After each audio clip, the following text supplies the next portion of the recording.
It's a very balmy sort of 30 degrees Celsius apparently today. That's 86 degrees Fahrenheit. It is still the middle of August, which means we're in the middle of winter. Not very wintry temperatures at all, hopefully harbingers of a great deluge to follow.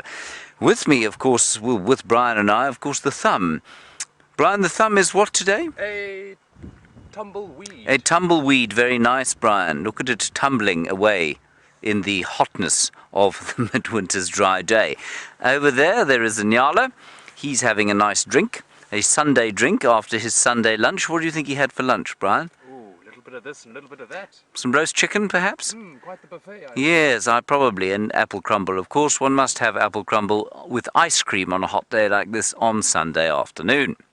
Now, you are on a live safari, as I mentioned. If you're wondering how it is that you've come across this stream and what it is you're watching and who this buffoon talking to you is, you are on a live safari. So please do talk to us. Hashtag Safari Live, questions at wildearth.tv, the former on Twitter, the latter on the email. There is a Nyala over there, that's the one you're looking at. But in this tree, to the left of us, I've just spotted a monkey. Brian, there's a monkey there. It's sort of on the left. There are probably quite a few monkeys in the tree, everybody. This is a jackalberry tree, and it's a really good place to come and look for animals because they are enjoying the fruits. Let me go forward a little bit, and I'll tell you that on the other vehicle we have Jamie Patterson. Have you got a monkey there, Brian? I'll go a bit forward. Jamie Patterson is being filmed by the diminutive and heavily bearded Wiem Durenbrak, and in the final control, right above us. Kirsten McLennan Smith. That's not Kirsten, that's a monkey, everybody. And I think she is being ably assisted by Geraldine, the Cheesecake Kent. Isn't that a wonderful shot of that monkey? I tried to take a picture of a monkey 2 days ago, everyone, and I failed dismally. Not because there was anything wrong with the monkey, but because I'm just too slow with my camera. This light, of course, beastly harsh, so unlikely to produce me an award winner, but we'll see. I got him, Brian. Did you? Yeah. Well done, James. Thank you so much. Isn't that nice? They're such good value to watch, these chaps.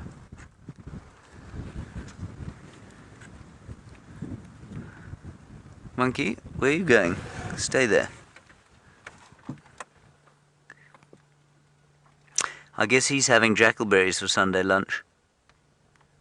No apple crumble and ice cream for him. No, Nyala finished it all. Nyala finished all the apple crumble and ice cream, yes, correct. I'm rather hoping these things will become a little riper fairly soon.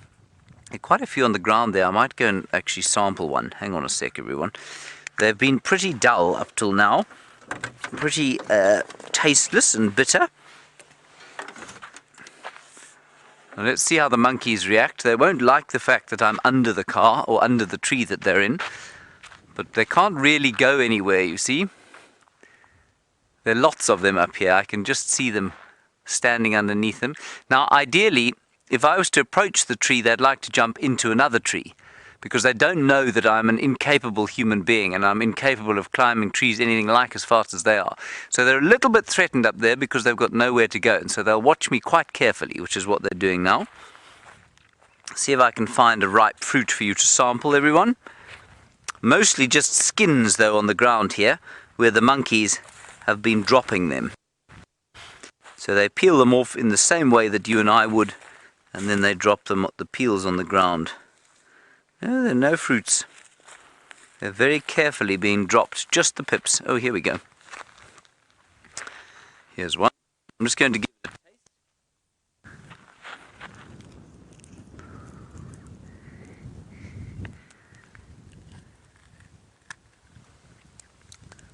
No, they're not ready yet. Ugh, that's horrible. No, not ready yet, I'm afraid. Righty. We're going to go to Cheetah Plains now. So we can follow up on the Styx cubs. They were there apparently this morning with the lionesses from the Styx Pride. Wiem has very disconcertingly called them the street children. Ooh, hang on. There's a female leopard at Treehouse Dam. I think we should go straight there. We're right nearby. Just go again with that. Confirm at Treehouse Dam.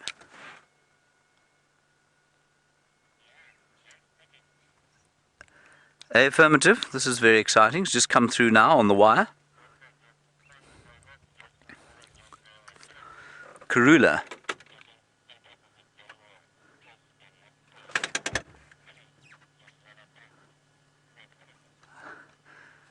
Okay, copy, thanks. We'll try and make our way there. We're just on Elephant Carcass.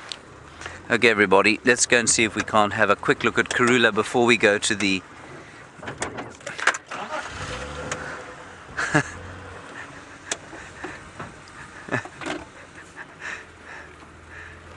Okay, and let's go across to Jamie and get an introduction from her. There are also lions on Djuma. We might well not go to Cheetah Plains. Let's get an introduction from Jamie. I'll find out what's going here. Copy, thank you very much. Good afternoon and welcome to the Sunset Safari, and you've caught us just as we are attempting to reposition to show you something wonderful. Look who is here, having his afternoon lunch. Having spoken about what the Inyala had for lunch, while Mr. Tingana is having something else, a little bit more meat-based, I imagine. I have absolutely no idea what it is that he has found, but he has definitely managed to find something. Hello, lovely boy. Now, this is exactly where he was left this morning by the Arathusa guides, which means he's probably been lying up here, which also means that whatever he managed to catch stumbled into him rather than him actively hunting it. And it's also most likely something small, given the fact that he has now finished it all off.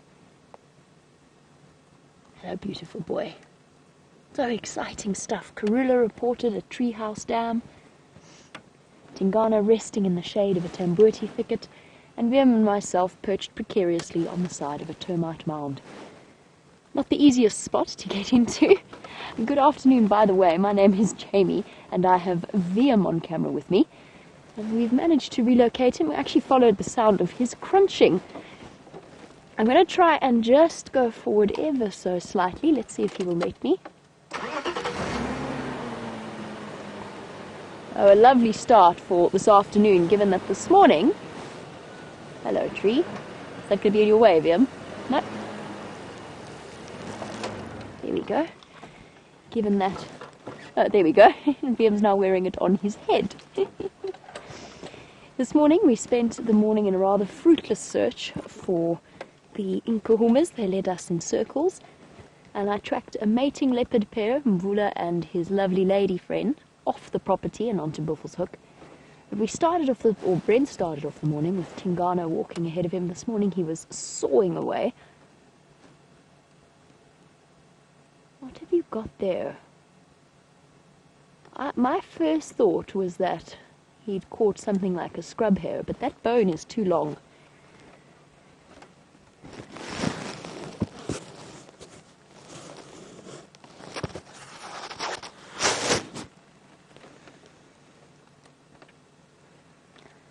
That bone, no, that definitely wasn't. Perhaps something like a steenbok or a duiker, which for a leopard of Tingana's size would most likely be an afternoon snack.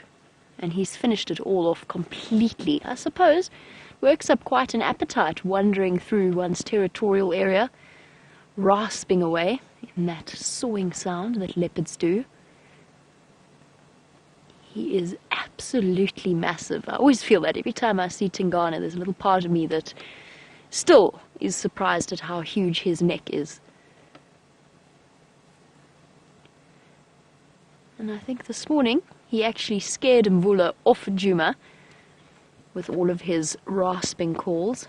He was announcing that he is the dominant one in that area. And Mvula, who looked making a beeline for Djuma and actually went on to Djuma for a little bit, then, judging by his tracks, scampered off at quite a rapid pace into Buffelshoek next to Tambuti Dam.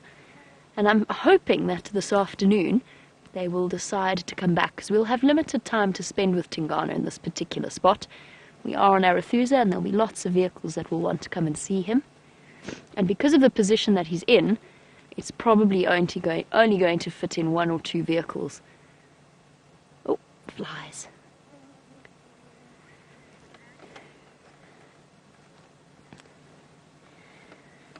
Of course, Tingana is the dominant male leopard that we see most often around these parts, but there is another a little bit further to the west.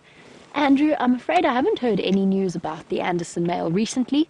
The Anderson male, I mean, he's starting to sort of take on these mythical proportions in terms of stories from the Sabi Sands. He's rumored to be the biggest male leopard that at least the northern Sabi Sands has ever seen. But apparently some people say he's actually not that much bigger than Tingana, but he's probably got about 10 kilograms on him. And of course with male leopards it's not just about size, it's a little bit about attitude as well. But by all accounts, the Anderson male is a beast of a male leopard.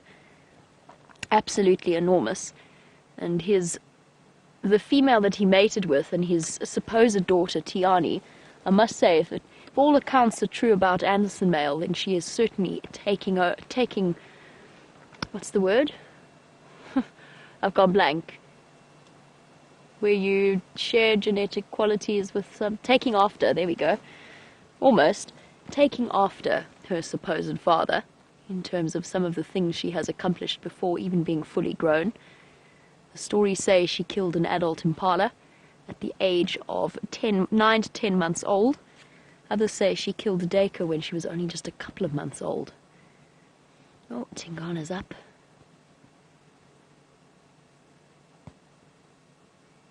And he perhaps is reveling in his good fortune that some poor Steenbok or Dacre decided to come wandering in to where he is.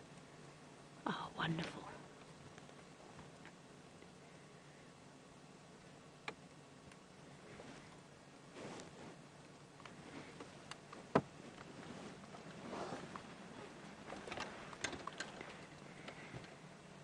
Right in front of the vehicle. Ah, a little bit of a urine spray, a territorial mark, and off he goes. What are your plans now, boy? My thoughts would be he's going to go and find a nice shady spot to lie down in. Probably right there. Yes, right there. And down he goes. Okay, let's try and get around to try and catch up with him. Yes, Ashley, absolutely. Very, very good point. He could well have been eating a warthog. Particularly, and I'm not going to make him show you because he's currently got a branch attached to the top of his camera. Particularly since we're sitting right next to a termite mound that may well once have been the hiding place of a warthog that has since been caught by Tingana. Now, Tingana's got a little bit of a reputation. Oops, no, that's forwards. We need to go backwards. He's got a little bit of a reputation as a very, very good, very capable of catching and going into animals' burrows and catching them from there. I'm just trying to work out how I got myself into this mess so that I can get myself out of it. I think I went this way. Oh, everybody hold on, watch out for him. There's a serious spike thorn that wants to get you. Very much wants to get you.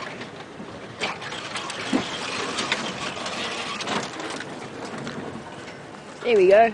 Oh, no, there we don't go. Got an antenna. Almost.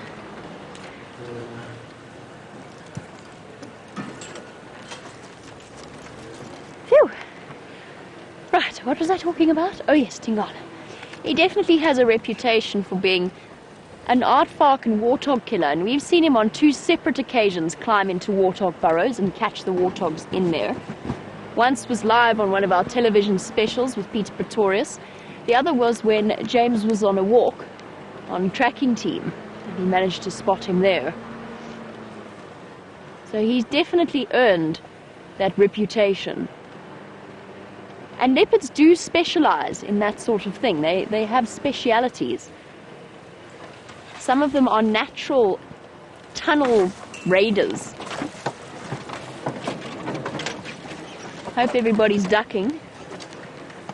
Here we go. Perfect.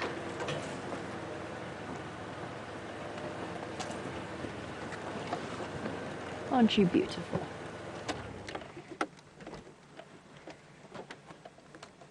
Licking away all the remains of his whatever it was kill. Very good point. I didn't think of warthog, and it actually should have been the first thing that crossed my mind. He's found himself a patch of shade. I have to say this is an extremely warm day. Spring is definitely in the air. And Monique in London is absolutely right. It does look like he's still got a little bit of a limp. Tingana's had this limp on and off almost since the entire time I've known him, but it got particularly bad when he was mating with a female leopard called Tundi, who's Karula's daughter, Shadow's sister. Probably, oh, I don't know, gosh, it must have been 6 months ago or something, somewhere around there. And from then, he's always had it, and it gets better and it gets worse and better and worse. We don't know exactly what caused it. He did seem to have quite a nasty dew claw injury on that leg. But it comes and goes, and dominant male leopards often have a limp or some kind of injury to them, just from the general wear and tear of their everyday life, whether it's from hunting something or patrolling their territory and getting into a scrap with another leopard. And leopard fights are usually fast and furious and then over, just as quickly as they started. Now, we don't know what caused Tingana's injury. We know that we noticed it particularly badly after he was mating with Tundi. But it's still not something that seems to be hampering him in any major fashion. The last time I saw Tingana properly was at Red Dam, and that was actually the worst condition I feel as though I've seen him in. He was very thin for Tingana. Tingana's always been muscular, and I wouldn't call him chubby by any stretch of the imagination, but he's always been a very well-built leopard. And that particular day he looked hungry and very much smaller than I'd ever seen him looking, and his limp was very pronounced. But it seems to be a little bit better. I think it's just going to come and go. And it's probably the winter cold exacerbated it. You know, it kind of got stiff and sore as he moved throughout an area. But it does seem to be very much improved.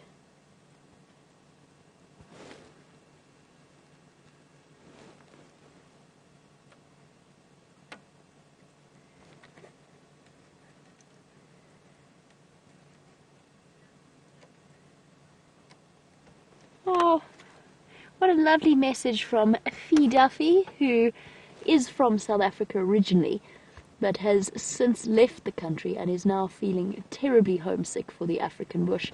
Well, Fee, this might be the next best thing. That the only way we can really comfort you is to offer these live safari experiences for you every day, twice a day. And of course, no drive is ever the same. But Fee, I completely understand. I think for me, I mean, I lived in the UK. The longing for the African bush had me fleeing to all of the dam cameras almost constantly. I used to sit and study with my headphones on and listen to just the sounds of the African bush, even if I wasn't watching the dam camera the whole time. That, of course, was when I had internet that was capable of doing such things. But that's how I used to cope with my longing, my yearning for the African bush. But I really, really do understand completely. Doesn't he just look so happy with himself? He's got his shady spot, he's got a full belly. The flies are irritating him a little bit. But he's got a nice, comfortable place to lie down.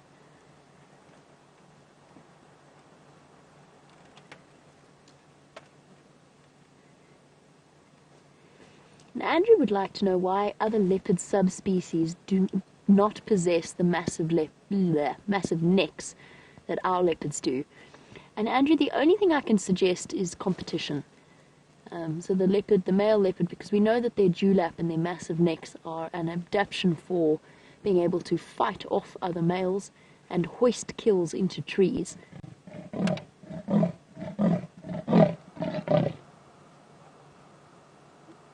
Okay. Well, that was a surprise. Middle of the day, full belly. Territorial rasping call. How awesome is that? What are you calling for, boy? What are you smelling?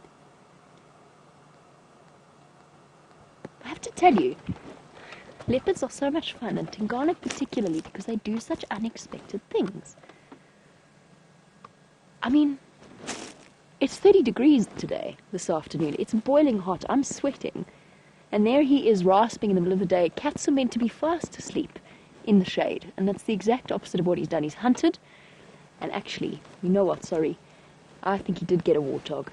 I think that's exactly what he got. Oh, and he's up. Sorry. He's up again. Sorry, Andrew. We'll get back to your question in a moment. And he's down again.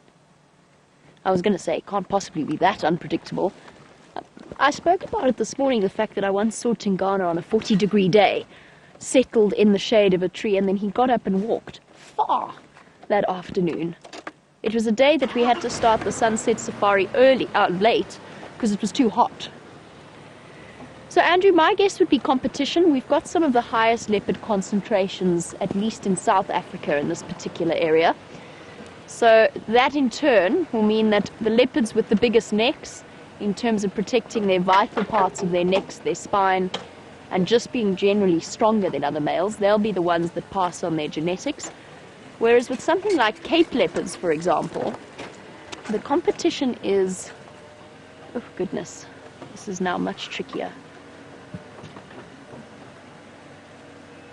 The competition is much reduced. The flies are irritating him. You can see the irritation written all over his face. Now in the Cape leopard, which is slowly starting to be a recognized subspecies, first of all, there's a lot of literature to suggest that they are in fact a little bit inbred, which will immediately start to reduce their physical features. And secondly, there's not nearly as many. It's not nearly as high a concentration. Oh, catch them! Get them! Get those irritating flies. It sort of reminds me of Connor at lunchtime. Yeah, Connor doesn't snap at the flies, just to clarify. But he does try and catch them. And Steph. Actually, even more like Steph. I do have to share this with you, just talking of flies and Connor. Connor caught a fly in his hand, like something out of the Karate Kid. Not quite chopsticks, but with his hand, and then promptly threw it at Kirsty and nearly landed in her mouth. You gotta be tough out here. You never know when attack is around the next corner. Kirsty handled it very well. Not the fly, that is, the situation.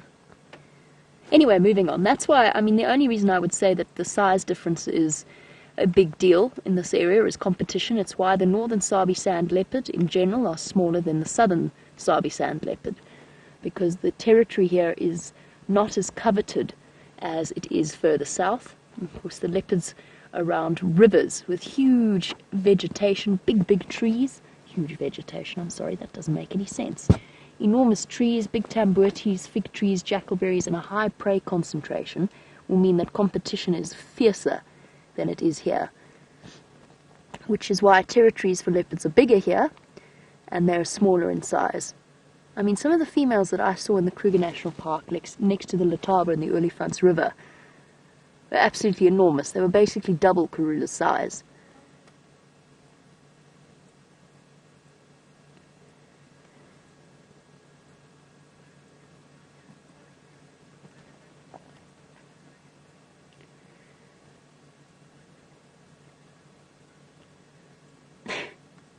Roger, he wants to know whether or not the male lions ever run the risk of running into a lion or attracting the attention of a lion when they're sawing at night. All leopards do, whether they're female or male. The difference is that leopards, once they reach a certain age, unless they are very distracted by something, the chances of them being caught and killed by a lion are infinitesimal. They are so small, because they are faster than lions, and they are more agile than lions, and they'll be able to launch themselves up into trees. And although we've got this predator hierarchy and the desire of predators to remove competition, they actually don't, unless it's a male lion every now and again, they generally don't set out to hunt and catch each other on a regular basis. That's why we see leopards lying with hyenas, You might even see leopards and lions in the same sighting, as long as the leopard feels that it's got enough distance to be safe and secure. But for the most part, the senses and the reflexes of the leopards protect them, and the advantages of that calling outweigh the risks. I must tell you something on the subject of the competition. One of our guiding friends tells me that he nearly saw one of the two cheetah brothers kill one of the Styx cubs. The Styx cubs are often left on their own as the females go off to hunt, and apparently this male cheetah was several feet away from it, really clearly thinking about hunting and grabbing this little cub, before the second cheetah obviously caught whiff of the mother and turned around and raced away, taking his brother with him. But it just goes to show that even cheetah, bottom of the predator hierarchy, bottom of the food chain almost in that sense, will go out of their way to reduce the competition. And for them, an adult lion is their biggest threat, so removing it while it's still young and relatively defenseless kind of makes sense. We are, of course, thrilled to hear that that little cub has made it safely out of harm's way.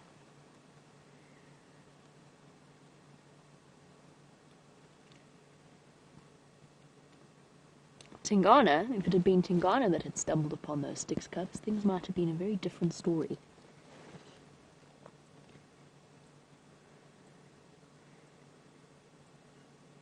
And speaking of our lion and... oh, hold on.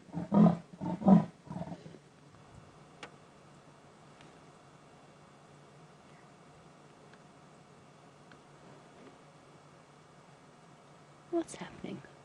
Why are you calling?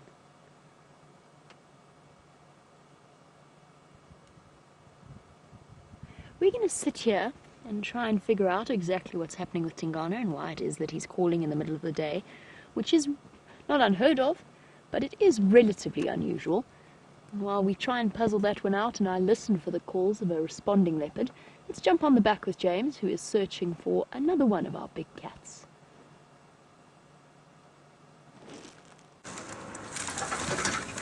Now, we did find her, everybody. We found the lioness that Brian and I saw yesterday, that you all found on the Djuma Dam cam for us.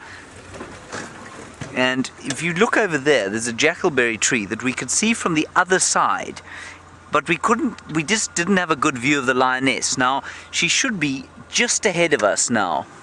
So we're going to push gently through here. We saw her with the 3 tiny little cubs from yesterday. And so we want to drive very carefully and as quietly as possible, but of course driving quietly through bush of this exceptional density is not very easy, is it, Brian? No, no, no. It is quite noisy. So, I mean, in theory, she should be right here.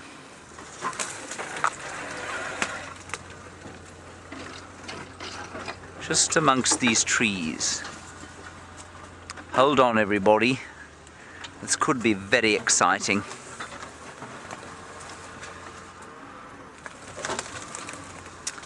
Hello, Shamel. You're interested in how many cubs there are with the Nkuhumas. As far as I can tell, there are 8 now. 3, 2, and 3. You got them, Brian? Brian's got them, everyone. There we are. Yes, just have a look through there. I'm going to ask Brian to put the camera on her just so that you can have an idea of how brilliant Brian's eyes are. There she is.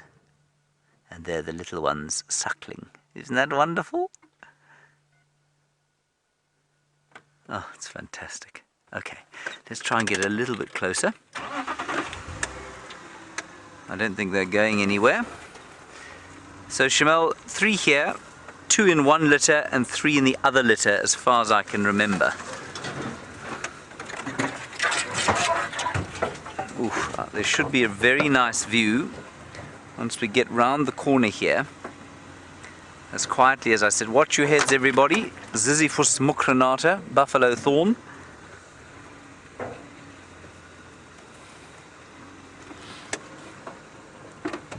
Right, now be quiet, everyone. Don't shout. You'll be tempted to squeal loudly when you see these things because they are so very cute.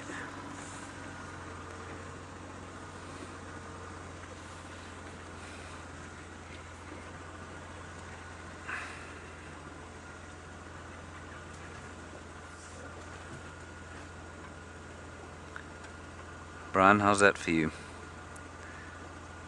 Everyone, there are lots of trees, but we're close enough now.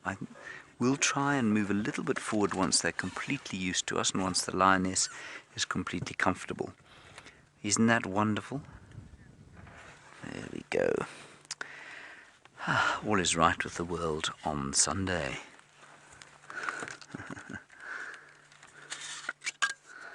What a rare joy. Well, not so rare these days, but you know.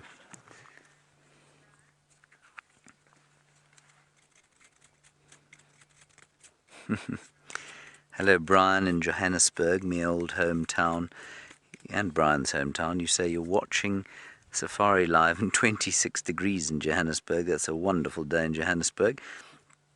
And you say that you're having a braai. Now, to those of you who don't know what that means, a braai is a barbecue in South Africa. I'm just going to talk to Aubrey. Go ahead, Aubs.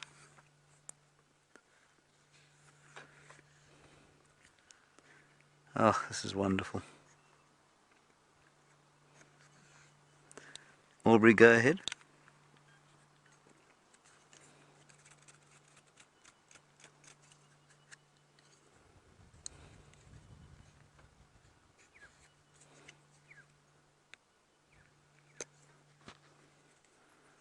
Just hear a little bit of the wind blowing in the trees there. It's a very perfect afternoon.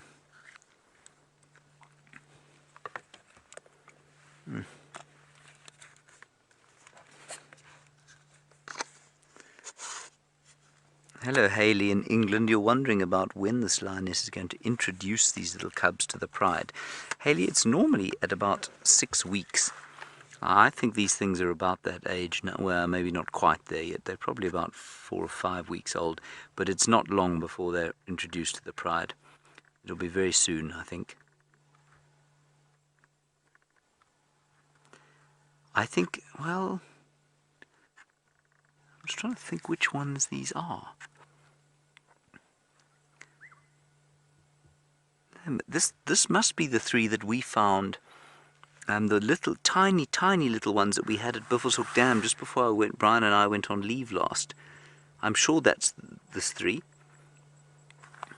or these 3, and therefore they must be almost 6 weeks now.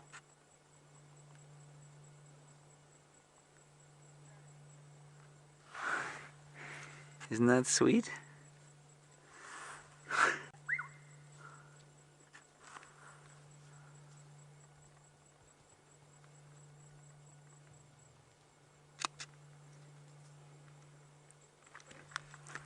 What I'm going to do is just depress the clutch and we'll sneak a little bit forward. Try and get that tree wisteria out of the way.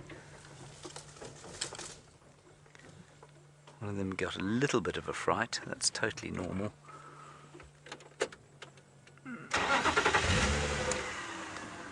They're very relaxed, so I'm not too worried. Or Mum's very relaxed, which means they will get relaxed too. Brian, tell me when you've got a decent view there. How's that? Okay, there we go, everyone. Now we won't move.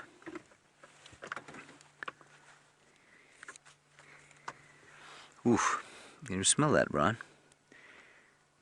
I think Mummy's relieved herself somewhere close by.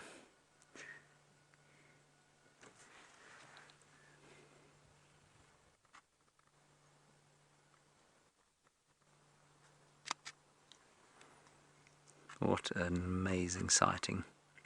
This is the way to spend Sunday afternoon, everybody, after a substantial Sunday lunch.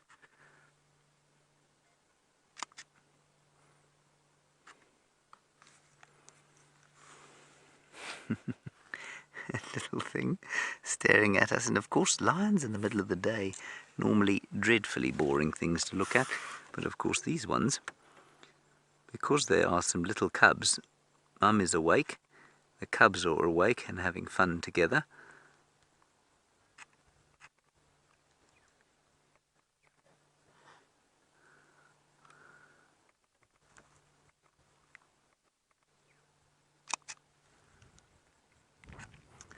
Yeah, Yeah, so I'm going with about 6 weeks old, I think these are, and they were moving with her yesterday, which means that they were probably, it means that, you know, that she has kind of probably introduced them to the pride already, although she's spending obviously some time on her own still. Let me just go a little bit forward, just because there's one playing with Mum's tail that's quite amusing.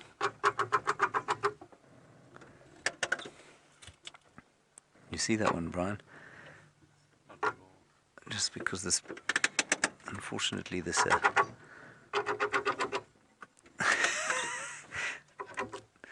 that is the most irritating noise in the world. Okay, ready? Okay, there we are, everyone.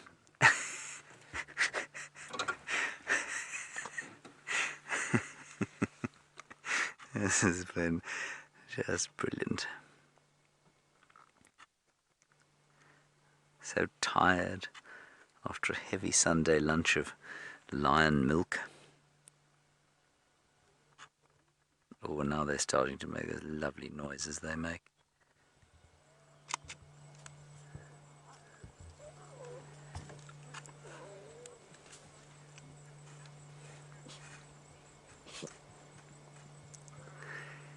Roger, you say you'd love to pick one up, but you assume that their little teeth and claws hurt.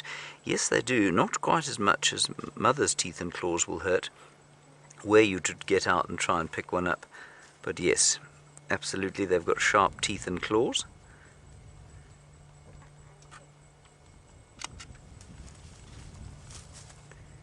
Mum's up.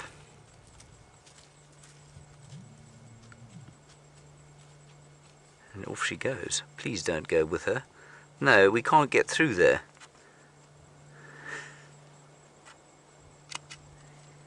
That's very unkind of them to move down into the drainage line there.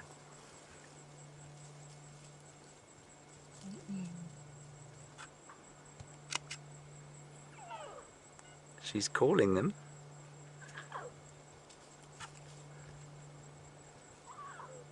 We will definitely try and follow them, everyone.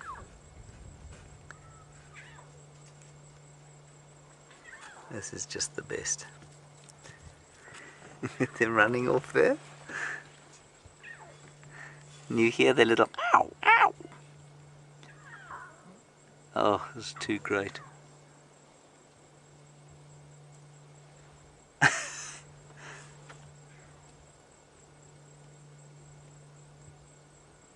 Wowee. Right, now, the complication of trying to get into that position. Do you think she went to sleep? I can see her, she's lying in the shade down there, everyone, so we'll try and get in there and watch her from the top of the bank. I think while we do that, let's go across to Jamie, who I think is still with that magnificent male leopard. I'm very sorry to disappoint you, but I'm absolutely not still with our leopard. He got up and moved, and I don't know where he's moved to at all. He came in this direction, he was calling.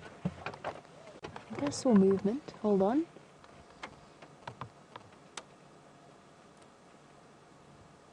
No, I think I imagined that. He came through somewhere in this direction. There was a go-away bird that called once, but then it went quiet again. I don't know where he went. He went, the reason I lost him was because he went through one of the river systems where I absolutely couldn't cross without going around and through to the other side. And I know exactly where he crossed because, if I go forward a little bit, my marker that I was using is a vulture's nest that is sitting at the top of this knobthorn tree. And interestingly enough, just by the way, a little random aside, the vultures are nesting.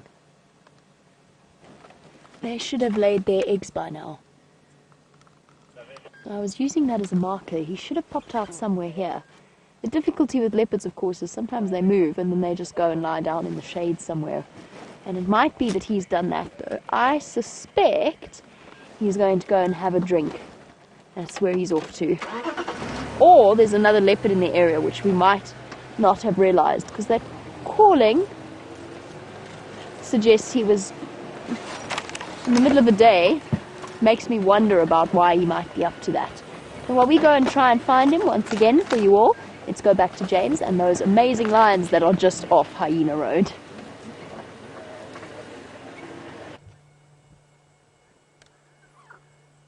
There they are, now having a meal in the midst of the cool sand there of the drainage line. Well, one of them's having a meal, the others aren't.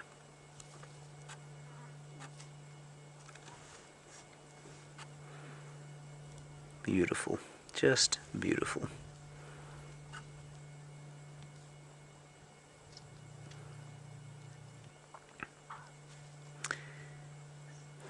Jean in Oklahoma, a very good question from you about what happens when Mum goes hunting. What does she do? Does she teach them to climb a tree, or hide them in bushes, or stash them, or what? No, she will normally stash them in a bush, Jean, and then they'll wait very patiently. When they get a bit older, they get a bit naughty and they'll start to play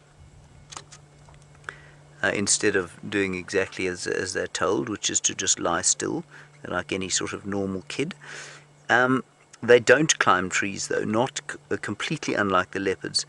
I'm not sure why it is that lion cubs don't climb trees, but they don't.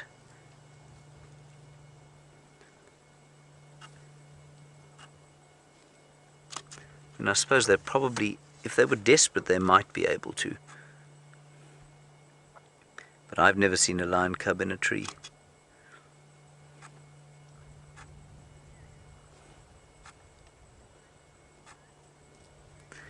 Hello Valeria, you said, do I have any names coming to mind for these little cubs? Not at this stage, no. I mean, there are 3 of them. And so I suppose we should name them after a famous 3, but we need to sex them really before we name them. And of course they'll lose their names as they get older, probably, because if they are males they'll eventually leave the area.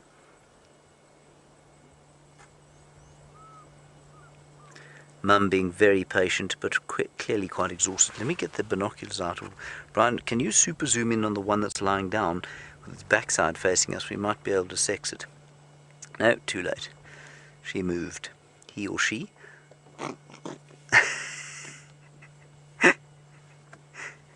So right from a very, very early age, they fight with each other for food.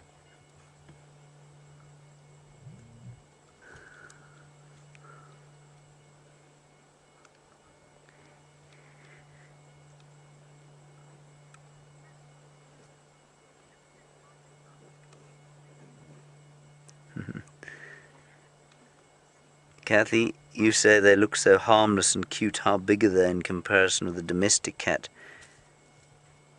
They're probably about the size of a domestic cat now, Kathy.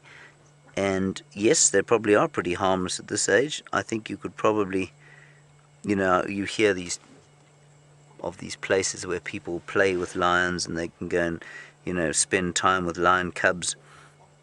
They'd probably be about this age, the lion cubs, and so you could probably safely play with them. But they don't stay like that for long. They are very playful. She's got a bit of an injury there on her shoulder.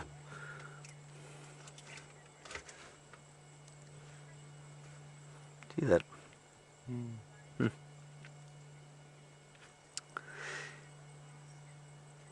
Hello, old Yin in Edinburgh. Very nice to hear from you there. Of course, the world's most beautiful accent, probably from Edinburgh. Not that that's what it sounds like. Old Yin, you're interested in what I think of leucistic lion breeding. So leucistic lion, for those of you who don't know, is a lion that is, well, it's a white lion, basically. Very pale compared with normal. And you want to know what I think of breeding them in captivity. Just hold on 1 second, sorry. Afternoon, Orbs, lioness and cubs still static on Nyala Road North. My point of view on that is quite clear. I don't believe that it's a good idea. I don't believe that it has any conservation value. a leucistic lion is a leucistic lion is not. Sorry, the radio's going crazy in my ear. Yeah, Orbs, we did get that. Thanks very much. I haven't been there yet. So, I don't believe that there's any value in breeding lions like that in captivity. The genes for leucism, or white lions, occur naturally in the wild. Sorry, I must just turn this radio off before I go ballistically crazy in my ear. So the genes for white lions exist all over in the wild, but they're only expressed rarely because they are recessive genes. And so to breed them in the wild in captivity is the same as this very odd propensity, especially in South Africa, to breed rare game. So black impala or golden gnus, or all these strange recessive traits that do occur naturally in the wild from time to time. But because they're recessive and they're not particularly adaptively successful, they don't move into the population at large, and they don't express themselves in the population at large. So to breed leucistic lions or golden gnus or black impala or any of these other rare and exotic species is of almost no conservation value whatsoever. And doubled with that, of course, the effect of having lions in captivity, really probably quite a bad idea. A lion is easy to keep when it's this age. As soon as it gets to mum's age, however, they're not tameable. They don't tame. You can't keep them in a... you can't really keep them as domestic animals, and they don't domesticate well. They are wild. They are potentially very dangerous when they're adults, especially if they are used to people and they're not afraid of people. And so I think that the captive breeding of any lion is, one hesitates to say always bad, but I think it's almost without exception a bad idea. So I hope that answers your question all the way from Edinburgh.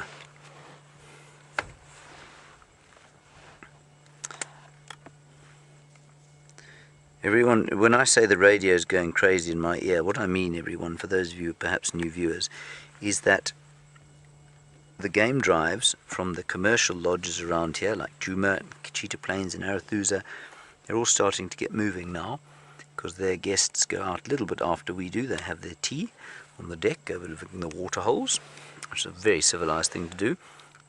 And now they're just getting mobile, so their rangers call in on the radio to find out what's been going on.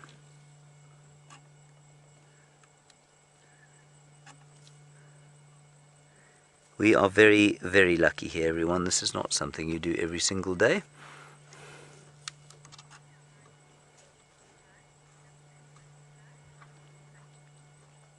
Brock, a very nice one from you. So you know, obviously, that the makeup of a lion pride is females and their youngsters. And you want to know if a female lion would ever leave a lion pride to set up another pride. The answer is most likely not, Brock. It's highly unlikely. The reason for that, of course, is that she finds safety within a pride like this. And the general state of affairs is that if any of these cubs are females, what they'll do is remain in this pride. There's no real reason for them to go off unless the pride gets very big. Now, in this kind of area, prides are normally sort of 5 females or so, plus their attendant offspring. But you can see very quickly that if, for example, these 5 females of the Nkuhuma pride, they've suddenly got 8 extra lions. Now, 4 of those are probably female, plus minus. Suddenly you've got a pride of 9 now. 2 of them still haven't given birth, so we could have a pride of 12 or 15 plus attendant offspring. So very quickly the pride could go from 5 to 20 or so. At that point, sort of 20 to 24, you'd find it might split. Now, that's not going to be one lioness going off and forming her own pride. It'll be probably 2 groups of closely related females going off separately and creating their own prides, if that makes sense.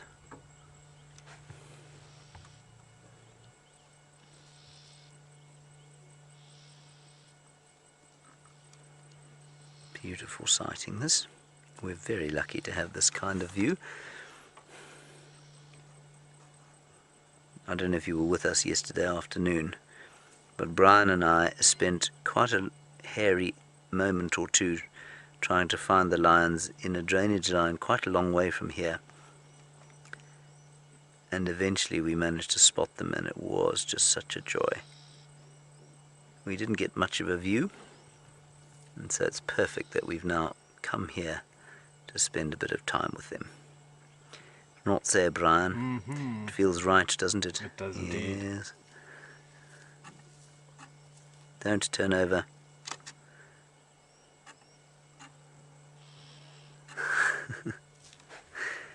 Now, of course, they're going to want to go over the other side. It's going to make life a little difficult for us.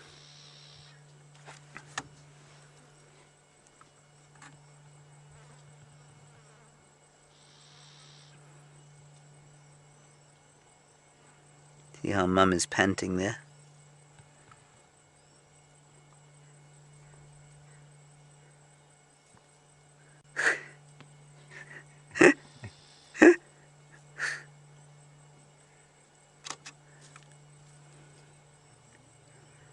Oh, it's too sweet. Look at this. Look at them.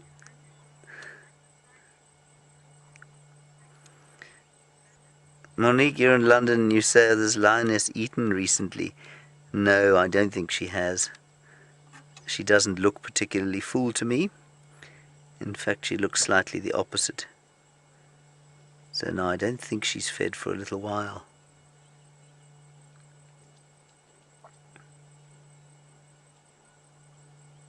Certainly the cubs seem to be feeding. They were at, if I'm not mistaken, they were actually made it to the Djuma Dam Cam yesterday evening from where we saw them, but quite late on at night. I think Connor said around 3 a.m. And they came back this way, and I know that Jamie and Brent, 1 o'clock, and I think Jamie and Brent were looking for them this morning. They knew they were in here somewhere, but didn't find them. And then somebody on a late game drive this morning just drove past on the road, and she'd brought them out onto the road. And that's how we managed to find them. I'd love to say that Brian and I, with our superb tracking skills, got them in here, but that is not the case, is it, Brian? No. No, alas not. Alas.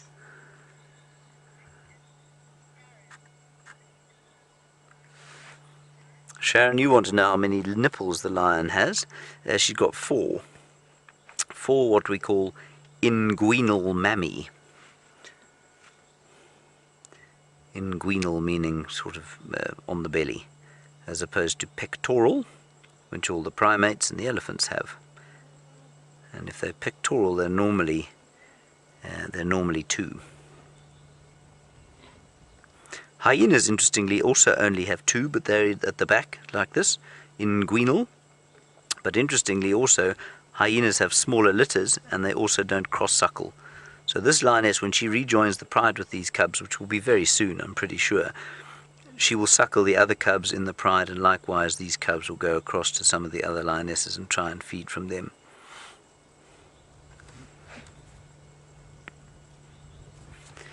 One does have to sort of pinch oneself every so often just to make sure that you are actually awake. We're sitting here in the middle of the middle of the Sabi Sands, western fringes of the Kruger Park, Sunday afternoon, and there's a lioness there with 3 little 6-week or 5 or 6-week old cubs just sort of being while we're here, which I think is remarkable. It's quite easy to get a bit blasé about this stuff.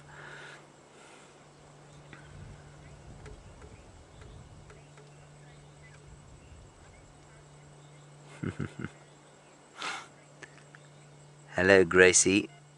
Aged just 8. Soon, of course, to be 9. Very soon, in fact.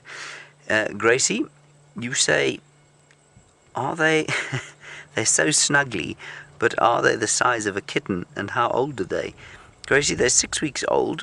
They're not the size of a kitten. I know they look like that on the screen, but they're actually about the size of a pretty big house cat. So if you think of a cat at home, or any cat that you've met, these things are probably about that size. So they're much bigger than kittens, even though they look like kittens.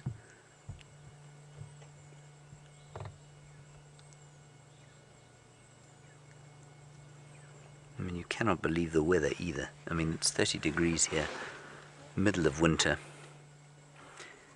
Possibly a slight Indian summer. I think we'll get another couple of cold snaps before the real spring sets in. Certainly Brian in Johannesburg, who mentioned of the fact that he's sitting having a braai at home now, which is a barbecue, as I explained, he will be well aware that Johannesburg especially will suffer no doubt will suffer a September cold snap.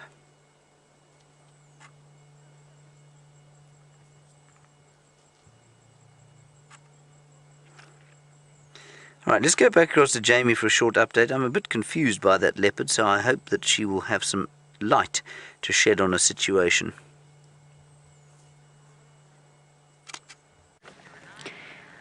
Well, the only thing is that the leopard has disappeared, but he can't have got all that far away from us. What we've done is we've called in Sean and his tracker Reef to help us out in terms of relocating them. So we're going to try and find him.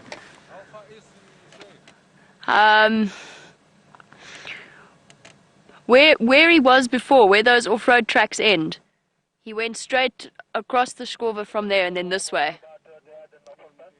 Yeah, more south.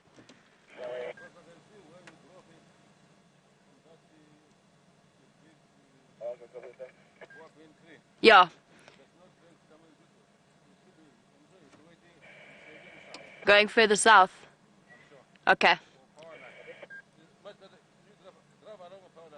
Okay, I will do. I'll keep you updated. So that was Reef. He's telling me where to go. And I know. He might be lying there still.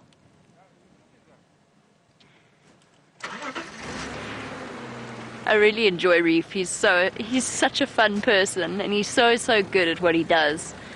So he's told us to go and drive the power lines. I'm not going to be questioning him. I'm just going to be doing exactly that, and we'll go and see if he hasn't popped out there. Reef could track a bird through the skies. So while we go and do what we're told in terms of helping to relocate Tingana, let's go back to James and those lovely lion cubs.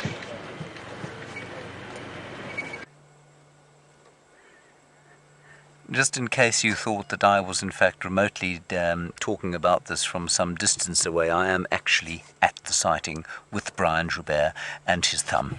Oh, wait. The tumbleweed thumb. There it is. A particular highlight of the Sunday sunset safari. Back to the lions. Now, I've taken a number of rank average photographs, but even I am able to get one or two in focus at this sighting. Normally, of course, their eyes are shut when I depress the shutter. Yes, they were sort of open there.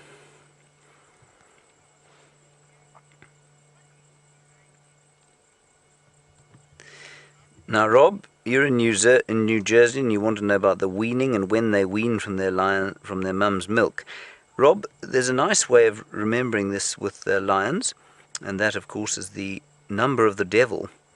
That's not to say that there's anything devilish about lions, but 666. So 6 days before they open their eyes, 6 weeks before they join the pride, 6 months before they wean. So it's quite a nice way to remember it. Well, that's how I always remembered it. 6 days to eye-opening, 6 weeks to joining the pride, 6 months to weaning. This is incredible. Brian once struggles to know where to look, you know.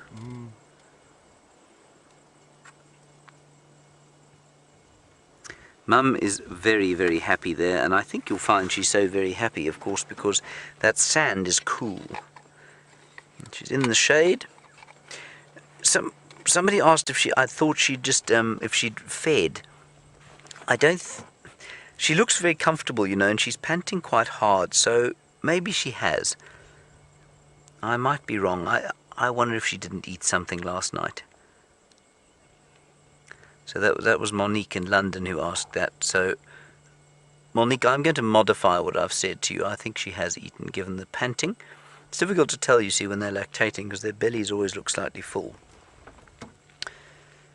That one, of course, is not panting at all. That is the picture of relaxed little lion. And as all of you are thinking how nice it would be to pick one of those up and give it a bit of a cuddle, which, of course, in principle is true, but in practice, really not a good idea. And I was chatting to somebody the other day, and, you know, somebody, a friend of mine in Johannesburg, and they were all excited because someone had brought lion cubs to the school where their kids are, and I was just scandalized. I couldn't believe that that sort of thing was going on in South Africa. It really has been shown to be a rather dreadful practice, because, like I say, they do grow up into that rather terrifying beast lying in between. And yeah, they're not, you can't keep them in domestic confines when they become adult. That's very sweet, Brian. Look at the little claws. There's little things that will be like razor blades. So tired, but not tired enough to close the eyes yet. It's like a child fighting sleep.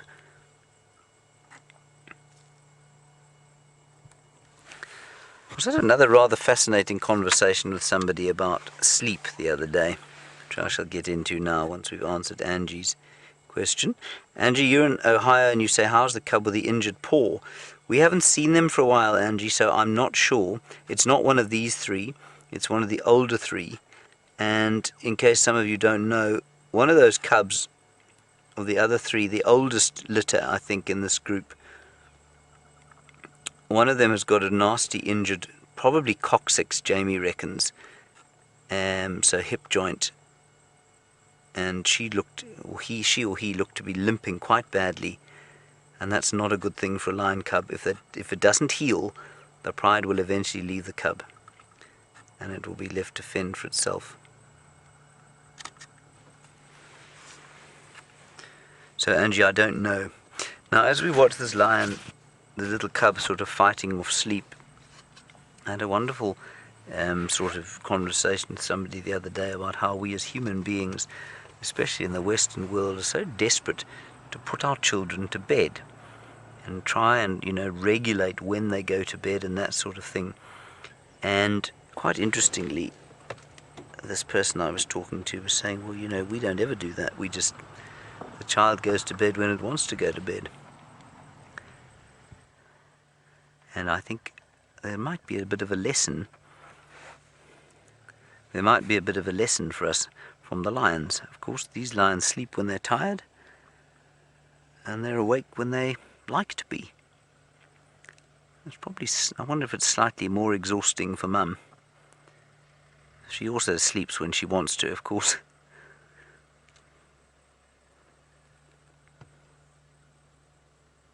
And everything rather calmed down now. This, of course, is what everybody should be doing on a Sunday afternoon, not so, Brian? Fast asleep. A good old afternoon siesta. A good old afternoon siesta. And there was a pearl-spotted owl calling behind us, and that has lulled our little cub fighting its sleep into dreamland. And out again. Look at that. Isn't that sweet?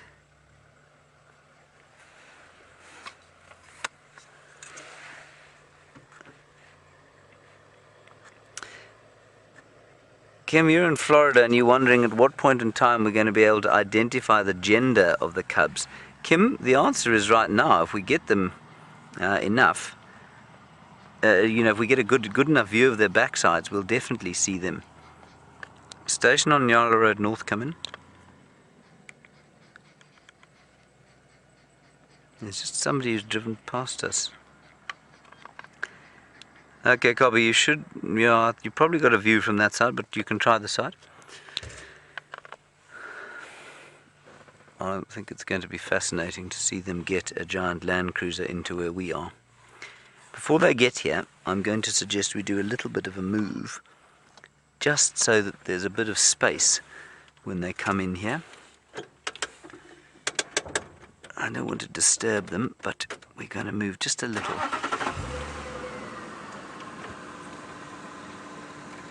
Right, while I move, let's just pop across to Jamie and find out what's going on with the recalcitrant Tingana. Tingana, or Tingana as he's officially called, is playing very hard to get. And sorry, I'm just listening to the game drive comms at the same time, which unfortunately I cannot put on silent mode. Oh, I can actually, that's working now. Sort of. Anyway, so I'm desperately looking for Tingana. I'm reluctant to leave him just yet because I want to try and work out exactly what it was he was calling about or why he was calling. Because he was very much, for a leopard with a full belly on a hot day, he was very keen on being on the move. Well, I think if we don't have any luck here, luckily Reef is still in the block helping us look. If we don't have any luck here, I'm going to move my search further afield. Perhaps he's thirsty. Maybe he's going to go and have a drink. After a night spent sawing and a morning spent sawing, perhaps his voice is feeling a little bit parched, and he would like something to wet the back of his throat. And the nearest place that he could do that is the Arathusa Dam. So that'll be our next port of call. It's very difficult in this area. The vegetation is exceptionally thick. I just have a funny feeling he's still here though. I wish he'd give us one more call. We have been stopping every now and again, stopping and just switching off and listening very, very carefully for the sound of him rasping away again. And he's gone silent once more. Alright, and back we go.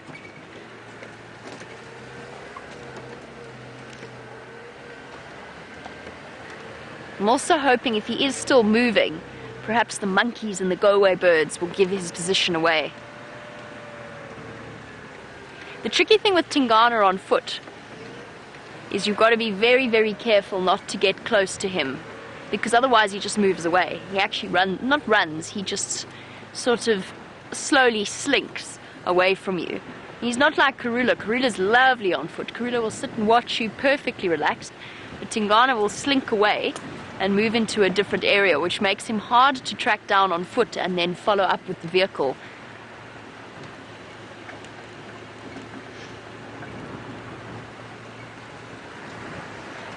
We're going to focus just a little bit longer on finding this leopard, and while we do, let's go back to James and those adorable lion cubs.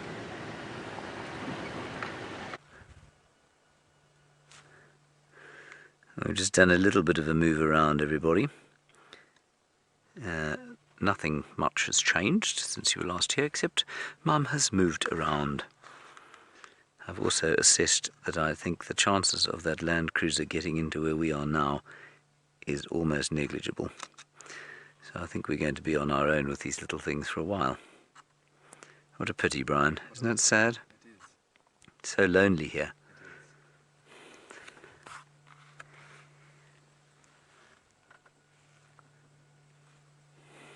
Here comes the other one. What's thinking about coming out?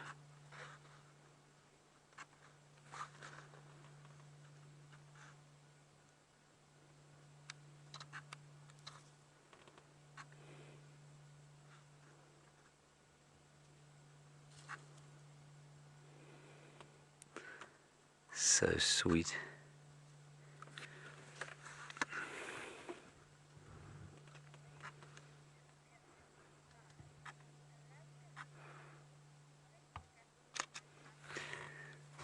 Hello, Isabella. You're just 5 years old and you're wondering about their tongues and how scratchy they are. They are definitely scratchy, Isabella. They're probably much scratchier than a house cat's tongue, and Mum's tongue, of course, is very, very scratchy. It's the scratchiest kind of a tongue. It would be like steel wool. I don't know if you know what steel wool is, but I'm sure you've probably got some in the kitchen at home. And it's the kind of thing you use to clean a pot with. And that's what Mum's tongue will feel like. And these little ones probably feel quite a lot like house cats, maybe a little bit rougher than house cats. Remember, they don't want to have their tongues don't want to be too rough at this stage.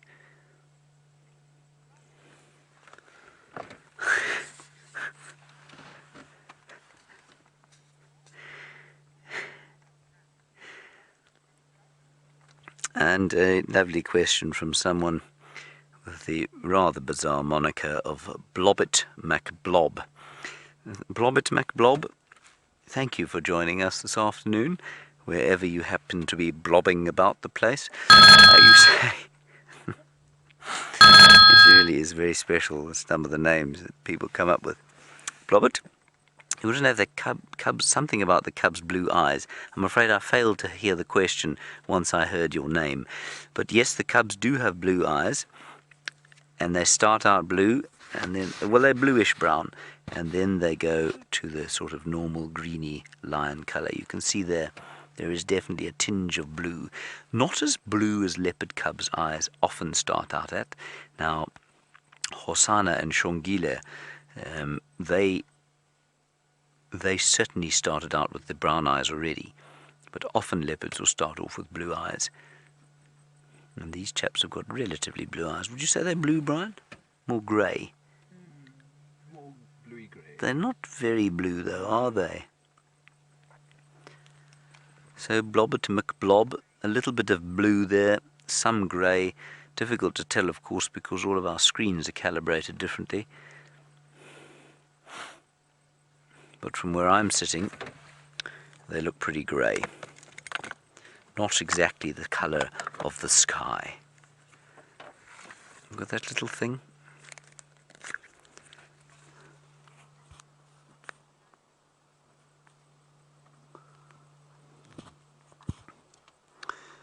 Kathy? It's a lovely question. I've never thought about this before. You say, what do I think these cubs smell like? Well, I hope they don't smell like their mother, because their mother will be a bit niffy. But they are quite fastidious cleaners, and they will be cleaned by their mother all the time. I think you'd find they probably don't smell dissimilar from a house cat, I imagine. It may be a bit niffier, a bit dirtier than that, but yeah, not bad. I certainly can't smell them from where I'm sitting now. And, you know, that's one of the things, of course, I think it's one of the major reasons that cats clean themselves. I don't think it's because they necessarily want to be clean.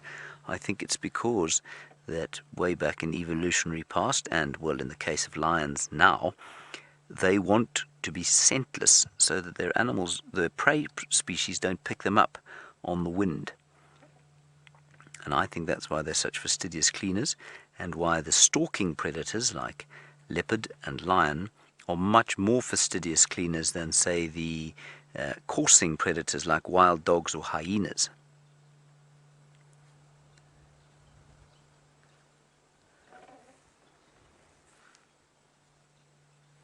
You might just be able to hear a little bit of the wind rustling in the leaves. It's a hot northwester today. And as I was saying yesterday, you would, in a normal year of rain, be worried about fires in weather like this. Hot, dry, windy. No grass at the moment, so we don't have to worry about fires, which is something of a relief. Wouldn't you say, Brian? It is. Because escaping from here in the middle of a bushfire would be, well, something of a trial.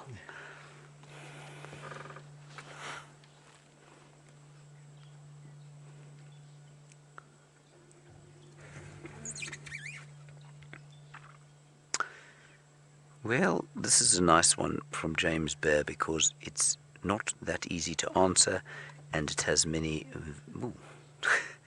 varied sort of permutations.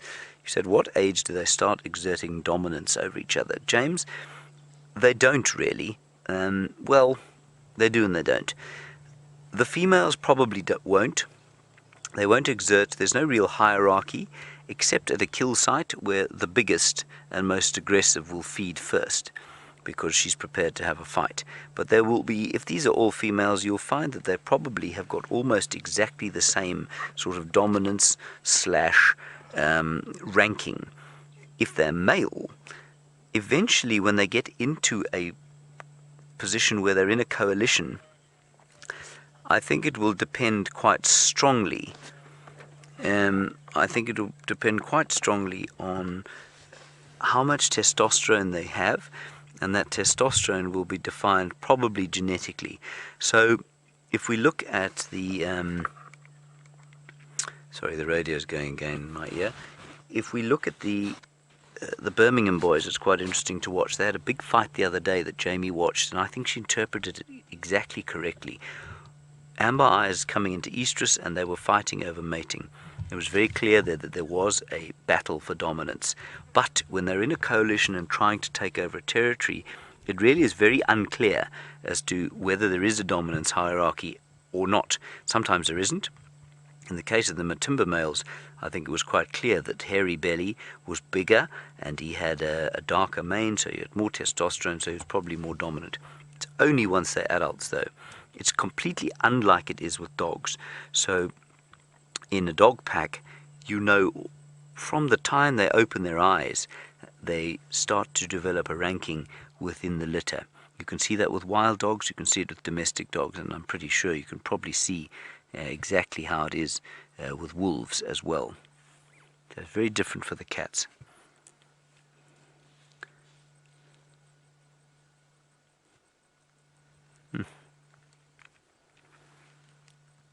I'm just going to call in again here on the radio, everyone.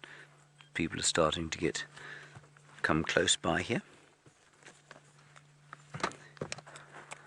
Sorry, no, I'm not going to. There's much talking on the radio still. Now, Karula, unfortunately, everybody, Aubrey did find she went south again into Little Gari, so we won't see her tonight. Hello, Jenny, you're in Cape Town.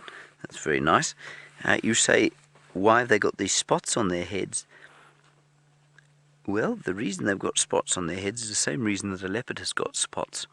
Remember that when she leaves them, she will leave them in an area like, for example, if Brian pans to the left there, there's a thicket. Now look at the light in that thicket. If you zoom into that thicket there, Brian, if you don't mind, just behind her tail there. That's it. That's the kind of area where they'll stay. Now, that spotted top of the head and spotted body and sort of black mantle on the back will really disguise them nicely in a position like that. When they get older, they get too big to hide from animals. And so they have this tawny color which helps them in the winter, and it helps them at night to stay kind of semi-camouflaged. But they're too big to actually hide and stalk through the thickets like a leopard would, and they don't have that hunting strategy. So it's only while the little ones need to remain hidden from other predators that they have those spots, and then they lose them once they get a bit bigger. And another fairly silent afternoon, you know, not much in the way of bird calls. Yesterday, almost completely silent right until the end of the drive. I'm very tired.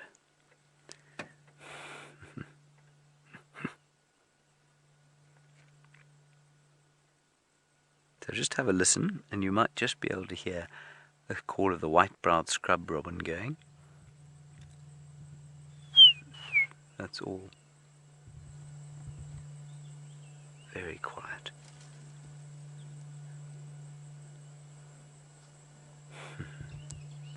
That's it, turnover. Yes, high action here, everybody. Oh, camera. Oh. Don't move. That's it. That's it. Well done. I think I got one, Brian. Yes. Astounding. I think she's probably looking at vultures, everyone. I'm just looking above us. She is looking at vultures. They are so high up. Probably about, I would say almost a kilometre up. flying off to the east towards Mozambique. Do you think they're going on holiday, Brian? Probably. They're probably going to the beach, aren't they? Supping on some Mozambican prawns this evening and a Dodge M. Very nice.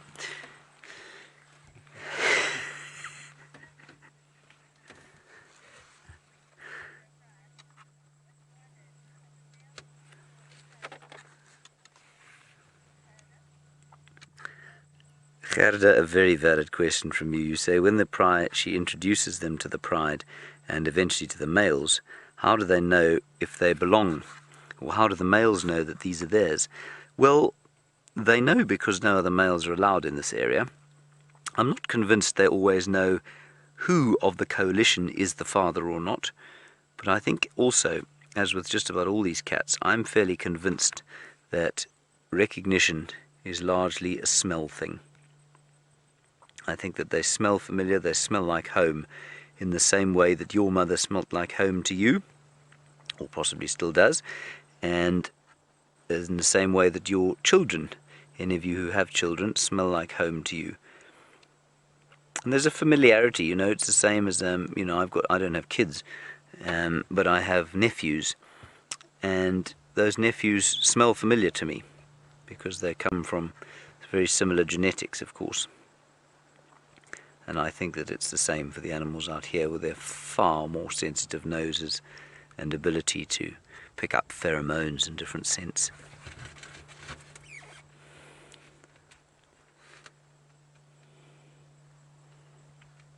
The other thing I would like you all to take note of and be grateful for in the same way that I am is that there's no one else with us. We're on our own here. We don't normally get to spend this amount of time with brand new lion cubs. Normally we'll have to move out,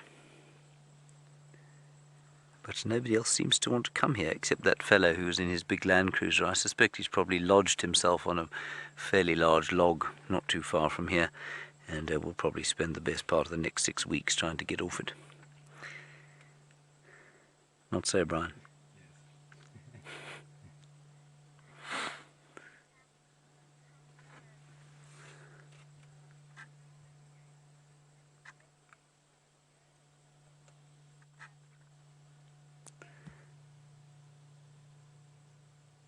Hello, Tammy. You want to know about... sorry, the radio again. You want to know about whether or not, or how many cubs have been born in this area, and... Sorry, Kirsten, I've lost the other one. One sec, Tammy. It's coming again. And is there a specific time of the year? So the first question is, with this particular pride, 8 cubs. The Styx pride has another 8, but I'm not sure. They've come on to Djuma, I think once or twice with those cubs. They're currently on Cheetah Plains. There is no specific time of the year, but the reason it perhaps looks like there is a time of year, of course, is that these are the first litters of the Birmingham boys. This is their first time to mate. It's the first time that they've produced offspring. So it's not surprising that the females of both the Styx pride and the Nkuhuma pride, which are dominated by the Birmingham boys, it's not surprising that they're all giving birth at the same time. If the Birmingham boy takeover had happened 3 months after it happened in sort of July last year. If it had happened a year later or 3 months after that, you'd find that these cubs would be 3 months further along. So they're not seasonal breeders, but because of the way the Birmingham boys took over the area, and because of the way lion dynamics work, and all lion takeovers happen in that way, you'll find that the first litters from a new coalition will be relatively at the same time, and then it'll kind of spread out after that. And that works for the lions because it means that they can cross-suckle. It means they can look after each other's cubs. She's definitely eaten. Monique, look at her belly now. Orbs, go for it. I think your best approach is going to be on Nyala Road North. You should get a view from there. I've just managed to get this small vehicle in from the other side, but I think you're going to struggle to get a big vehicle in here. So try from Nyala Road North first, and then if you don't get a view, I'll try and guide you around from Goripan.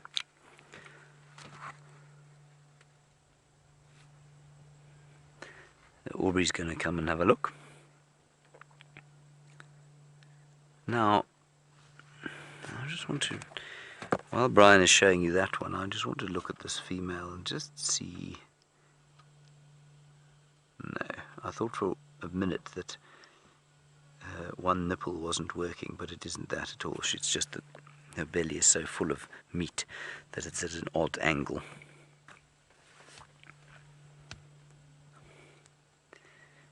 Yeah, Monique, she had a big meal last night. Deb in Connecticut, a nice one from you also, because it's not an obvious answer or an answer that has one answer. You say, will she hunt on her own, or will she join the pride to hunt? She'll do both. She will do absolutely both. Ooh. So I suspect that she probably hunted on her own last night. We didn't see any evidence of the rest of the pride today, so I suspect that she probably hunted on her own, and she will be very successful hunting on her own. Lions can survive well on their own, and we think the reason they live in prides is far more for the protection of youngsters than it is for their ability to hunt. A lioness on her own, very capable of hunting for herself. And indeed, I mean, in some research shows that lionesses on their own actually eat more when they're on their own than in prides. But their cubs obviously have a substantially less or smaller chance of surviving. She's just scratching there. I don't know if you noticed as she rolled over, she's very clearly got a bit of a skin infection, and she's giving it a bit of a scratch, which of course she shouldn't be. All right, let's go across to Jamie, find out what the update is there. I'm not sure what's happening with Tingana. Very recalcitrant he's been this afternoon. Fascinating to see what he's been doing.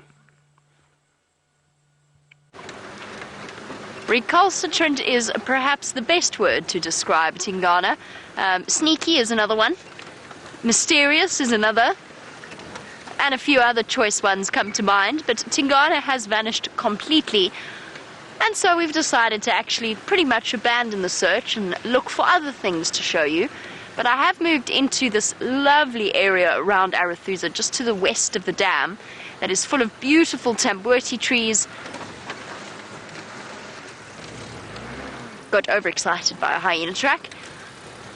Beautiful tamboti and jackalberry trees. It was a favorite haunt of Shadow and Sindile when Sindile was still with her, the female leopard that lives in this area, and her now nearly 2-year-old cub. It's also quite a long time since we've seen Shadow and her. Well, I've seen Shadow, but to see Shadow and her cub has also been something that we haven't seen in a while. I'm just stopping to look and listen quickly, because the testiculars are quite cross. Chip, chip, chip, chip, chip, chip, chip, chip. Nothing else has been very cross. I haven't heard any alarm calls, but the testiculars are a little bit unhappy, which can mean anything from a snake to a leopard. And I'm not skilled enough, I don't think many of us are skilled enough to determine the difference between a testicular alarm calling it a leopard, an alarm calling it a snake, or perhaps a slender mongoose. But it might just be worth following up and just checking along this road, since it is one of the leopard's favorite highways. All the leopards, not all of them, all of the leopards in this area, so Shadow, Tingana. The nice thing for Shadow is that it seems as though Salaheshe has moved back further to the west. And Salaheshe is a female leopard that's been putting a little bit of pressure on poor Shadow in terms of moving further and further into her territory. And by the sounds of it recently, she spent more time in Simbambili than she has moving into Shadow's territory on Arathusa, which is good news for Shadow, because the more space she has, the better, in terms of being able to raise that little cub of hers. As to where she went, she is about as mysterious as Tingana.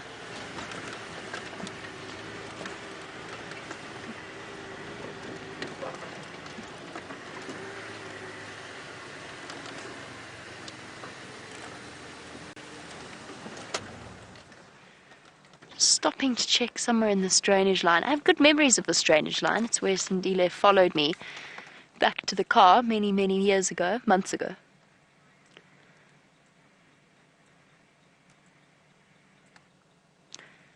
Sarah, who is one of our regular viewers in Ohio.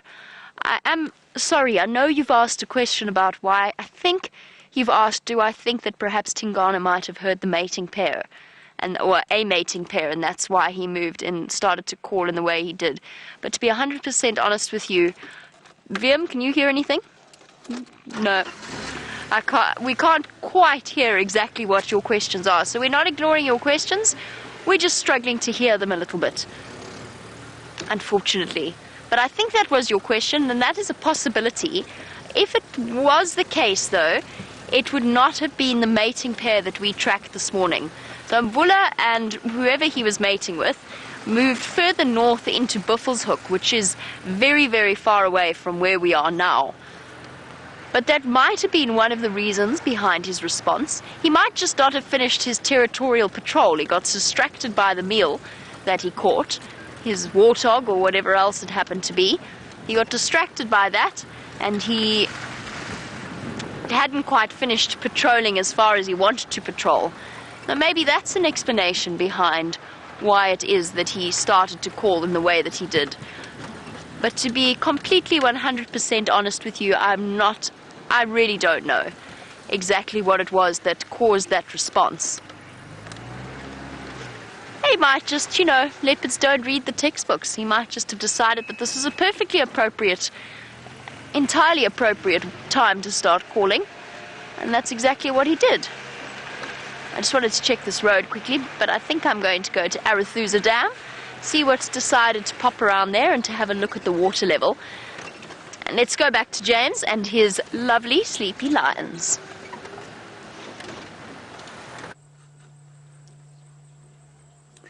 They ain't so sleepy right now, everybody. They're deciding to get up and do something useful with their lives, which is always nice to see. It's nice to see the youth being useful, don't you think, Brian? Oh, yes. Yes. It's wonderful. It's important. It is. You don't want them lurking about. No. No.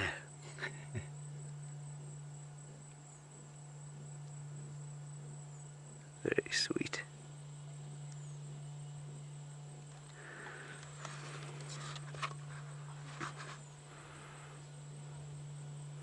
Oh, good one from you, James Richard.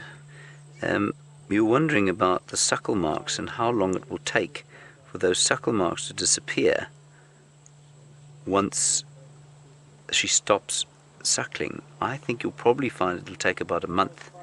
They're quite severe. I mean, those marks are quite severe, and although it will be very clear that she isn't suckling, if you look at them after, say, a month, you will definitely be able to see still that she has been a mother from the discoloration of the fur normally.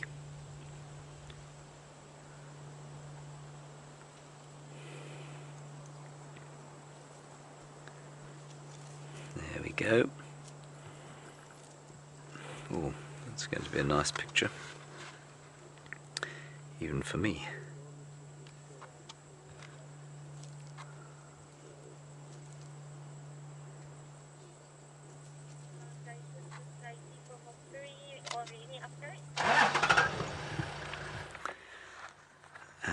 This is fantastic. I'm just going to have to get on the radio, everyone. KT1 lioness with cubs on Nyala Road North. 3 stations here, but I'll move out if you want to come.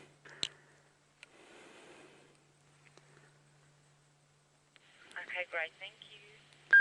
At the moment, visual probably only for 1 vehicle, maybe 2.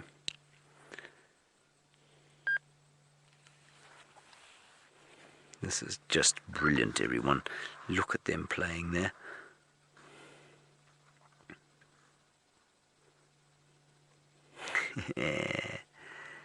This is fantastic. Go ahead, Duncan. Yeah, we're going to try and come in from that Gowrie Pan route. That's probably the best access from here to far. Duncan, it probably is. We did come in from Central, but that was a long way around. We had to come through the drainage. I misread where that was. So I'd say Gowrie Pan, definitely your best route, yeah.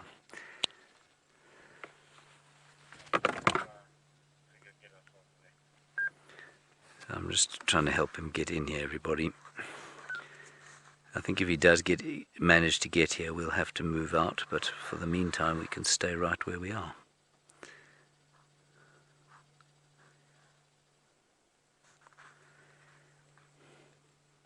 Because, of course, well, there's no one else pressuring us to leave. So just to confirm, for those of you who are perhaps new, the idea with a view like this is that you would only be able to move maybe 2 or 3 vehicles into the sighting. 3 is the absolute limit. Often with cubs it's just 2. So in this case, if somebody else comes to where we are now, we'll have to move out, I'm afraid. But that's okay, we've had an incredible view.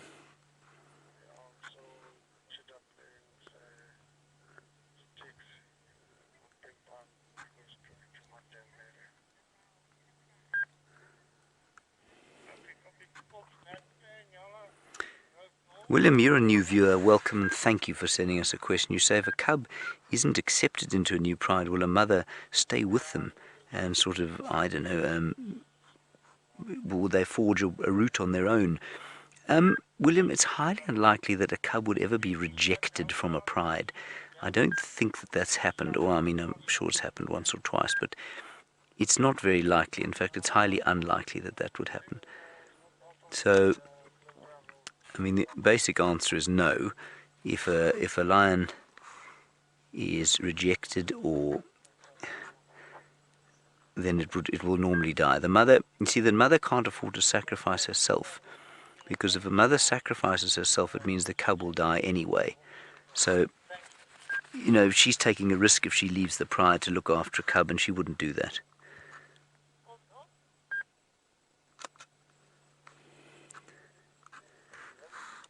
This isn't a bad sighting, is it, Brian? Yeah, it's all right. Most enjoyable. Most enjoyable indeed. I'm just a little bit irritated with Tingana that he's managed to give poor old Jamie the slip. Clearly something up with him.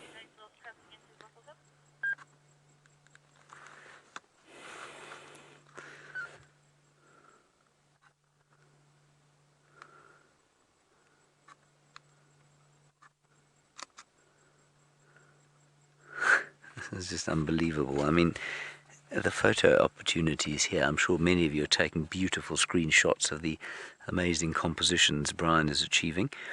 I'm certainly taking lots and lots of rank average photographs. At least some good ones of the scenery. Yes, I've got some good ones of the scenery. You're good. Well, I was the world's greatest landscape photographer, of course.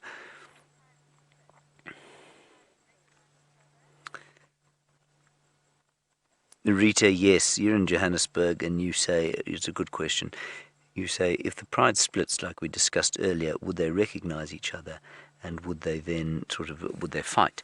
They would recognize each other, and often it's kind of a,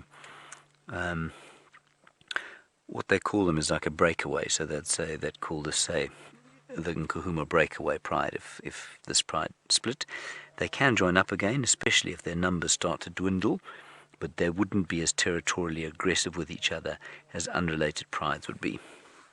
Good question, very astute.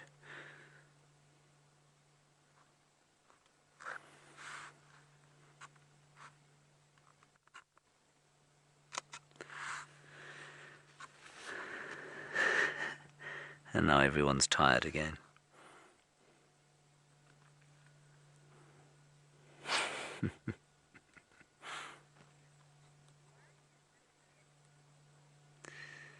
Hello, Denny. A nice one from you about limiting vehicles. Why we limit vehicles at sightings. Denny, because it's just, we don't want to put pressure on them, on the animals. So if you've got, for example, a static sighting like this, animals not moving around, it would probably not be bad if you had 6 or 7 vehicles in here, as long as they weren't moving. But as soon as the vehicles start moving around, of course, you have a situation where the animals can't hear what's going on. They feel nervous. They find it difficult to hear if the potential predator's coming up. And then from the other end of the scale, if you're a guest in a place like this, especially in the Sabi Sand, where it sort of prides itself on the exclusivity of the sightings compared with, say, some East African areas, well, then it's a really good idea that you only have 3 vehicles in the sighting, because it just makes it that much more private, that much more exclusive, and that much more intimate. So 2 reasons, for the animals and for the people.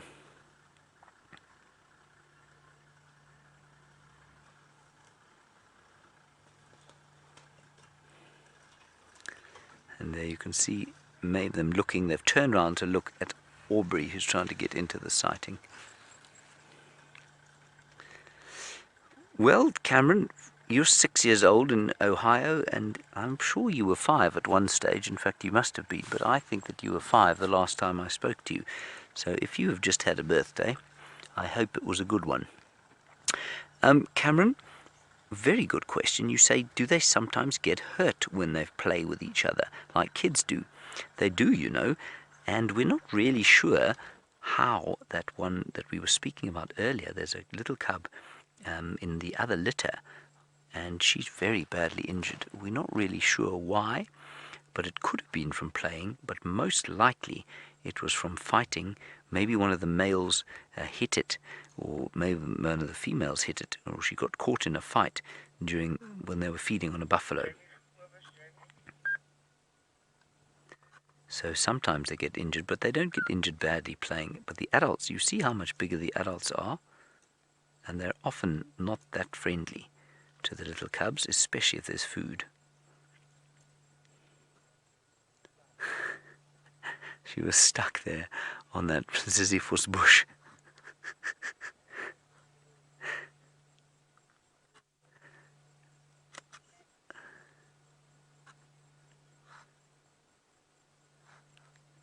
Look at the light starting to soften. You can see it changing angles now and just touching the sand here.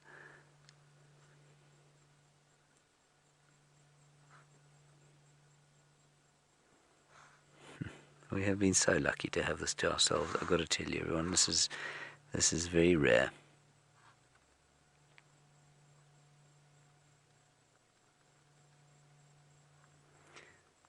The chap who was trying to get into the sighting is still trying to get in here.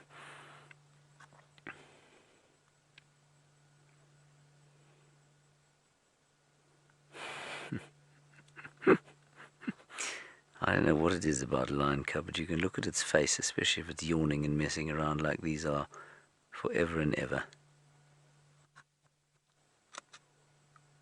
Especially if they start making those noises.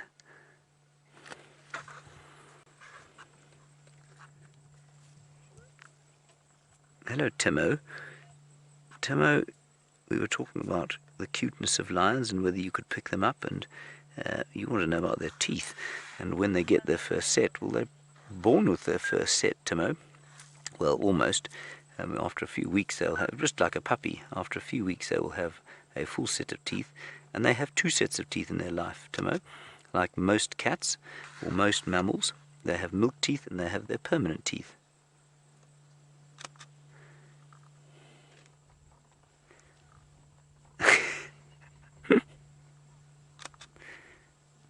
Isn't that fantastic? It's just a great big carpet of lions, little baby lions. There will now be great squealing in the final control from Geraldine Cheesecake Kent, who is unable to look at lions without squealing. I understand what she means. I've had to control myself. Right, we're going to sit here for a little bit longer, try and get those other people into the sighting. Jamie has got an owl. I have to tell you, I'm most impressed with my ability or the spot that I managed to pull off in this particular scenario. Have you managed to see this owl yet? Can you see it there? It's there. It's on your screen. I'm not telling you where it is yet. Oh, it moved, gave itself away. Did you see it? Have you spotted it yet? We've got a lovely little, what looks like a pearl-spotted owl sitting in the tree. Actually, what made me look in that direction was I heard it whistle, and then I just saw a little bit of movement. Look there, the eyes on the back of its head.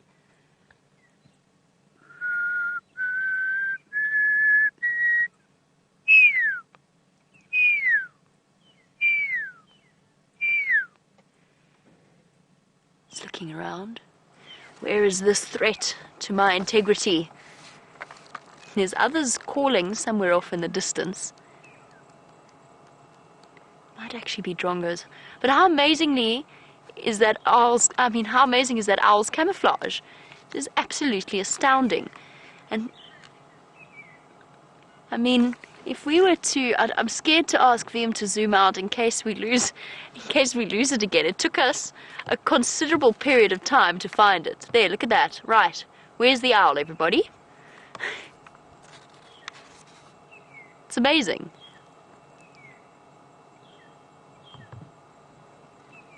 I'm looking for something. Just bear with me one moment. I'm looking in my book to show you the difference between two little owls that are very, very easy to confuse. So just bear with me one moment. We can do a little bit of a lesson on identifying the different types of owl. I'm relatively certain that this is a pearl-spotted owlet, although it's so far away, but every now and again it turns its head and it gives us a really nice glimpse of the distinctive feature that it has evolved that differentiates it from another species of owl called a barred owlet. And as it turns, no, don't look at us. I want you to turn the other way. This is one of my favorite owl species because they always look so incredibly disapproving. I've lost it now. Where's it gone? I've lost it. It left. Did it leave? Okay, now I thought I was going crazy. I took my eyes off it for 1 second. Oh right, it did fly away, okay. That's how confused I was, or how difficult it was to spot. Anyway, so what I wanted to talk to you a little bit about was this is the pearl-spotted owl. So this is the tiny little owl that we're talking about and we were watching there. It is less than 20 centimeters in height, which makes it, what's that? Less than about 6 inches or so. The barred owlet looks very, very similar, but the difference is if you look here along the barring on the chest, and then what I was talking about before, if it turns its head, you might have got to see it. These two distinctive eye-like patterns on the back of the head, basically like the trick that they've been trying with the cattle and painting eyes on the back of cattle to deter lions. It's something similar, or a moth eye pattern or a butterfly eye pattern. It's kind of an intimidation factor. So those are our two smallest owl species, very easy to confuse unless you're paying close attention. The barred owlet has more white on its belly. I'm making my way towards a different sighting, since we haven't had much luck with Tingana. I'm going somewhere else. So while we trundle off there, let's go back to James and his lions. Go ahead. Yeah, no, we couldn't find how you got in there. So we're just waiting for you. Sorry about that. I think probably best for that vast vehicle of yours. I'm not sure you would have got it in here. Everybody, welcome back to the lion sighting, where the cubs are now doing what they've been doing for much of the afternoon, having a bit of a suckle.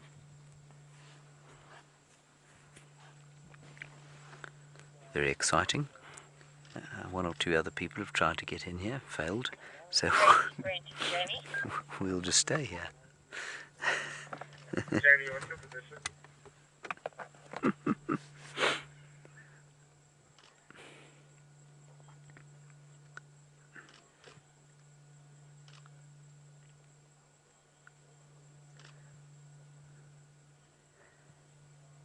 This is just very delightful. I've said that about 786 times today. It's difficult to know what else to say.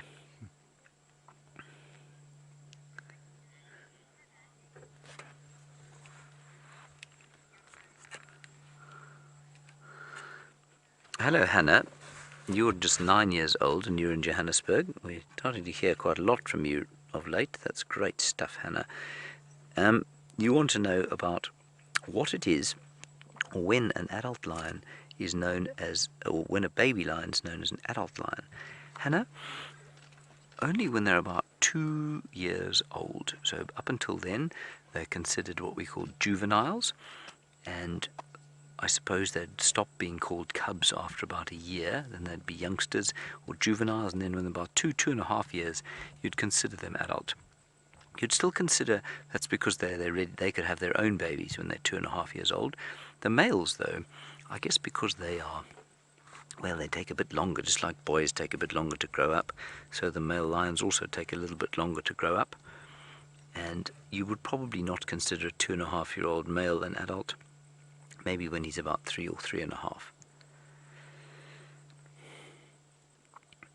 But a 2.5-year-old female lion is very much like, say, a 15-year-old female human being. And that's, of course, in history, that would have been considered an adult. It's not an adult now. It's still, thankfully, you're still a kid if you're 15 years old. And then I guess a male lion of about 4.5 years old would be like an 18-year-old male human being. That makes sense?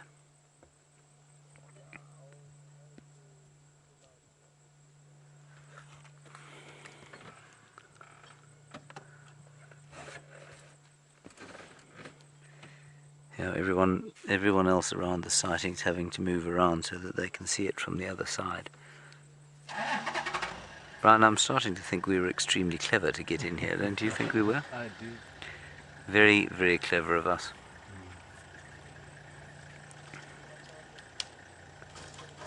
She's got an issue with her foot there. She keeps licking it. She's also got that little injury on her shoulder. And I wonder if there isn't some... Maybe she got injured hunting last night or something like that. Now let's just try and pick out... I mean, it would be nice... It's almost impossible to identify these cubs one from the other at the moment. And yet, two of them seem to be substantially hungrier than the others. Is that perhaps because one of them isn't? Maybe there is a sort of dominance hierarchy. There shouldn't be, or there isn't sort of a textbook dominance hierarchy, but maybe there's a little bit of a one.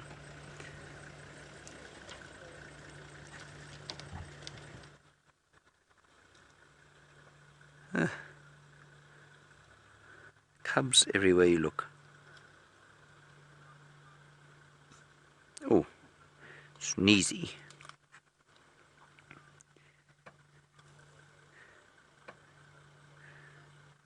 Oh, look. Oh, isn't that sweet?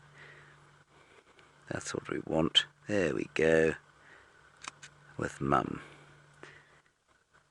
And on top of Mum.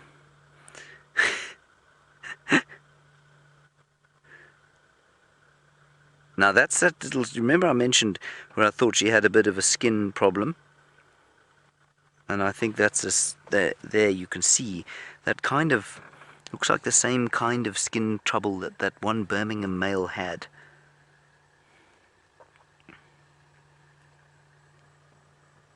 But seems to be fine. I'm sure it'll probably spread a little bit like that male's did, but then that male's skin disease did go away.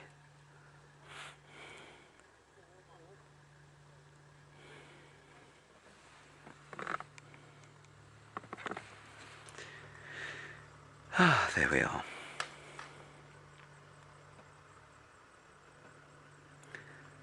And the one is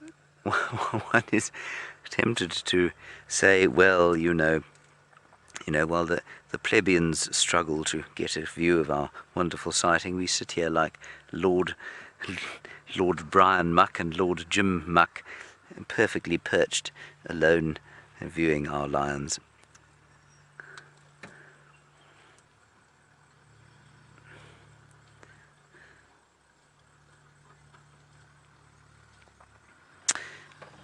Ah, now Jesse, you perhaps a cat owner yourself. You say, do lions have scratching posts like domestic cats do? They do, actually.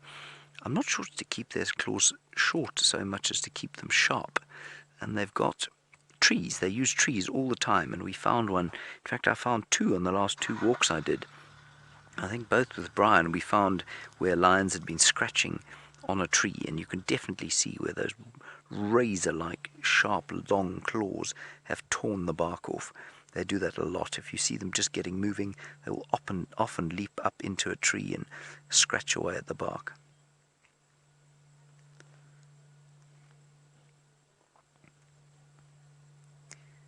Oh, look at that.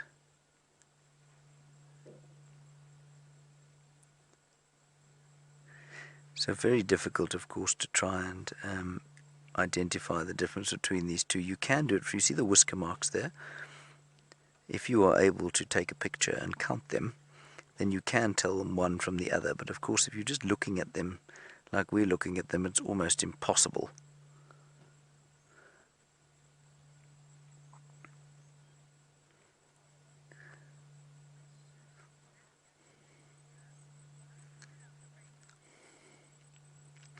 Now Lillian, this is an astute question you've asked, because you haven't asked why it is that she isn't attacking us. You've asked why she is not afraid of us.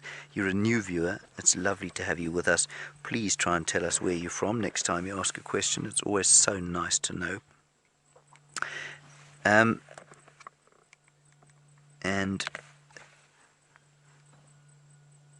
sorry, the radio again has gone crazy in my ear.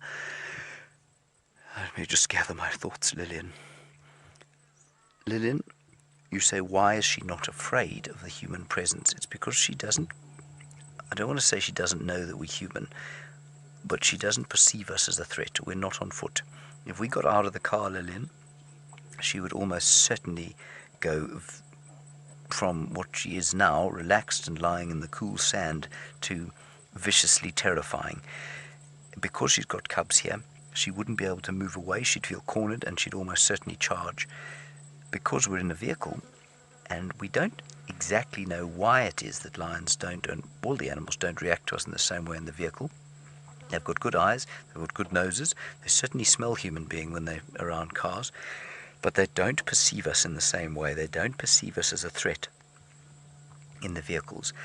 And it's very, very interesting, because as a friend of mine said to me once, he said, you know, a lion or a leopard is able to spot a monkey by its ear. You know, at sort of 200 meters, it'll see a monkey's ear behind a tree. You can't tell me that when they look at our faces, they don't know that we're human beings or don't recognize us for human beings. But because we're not bipedal, we're in these big vehicles, they don't associate us with a threat. And I think that's why she's not afraid of us.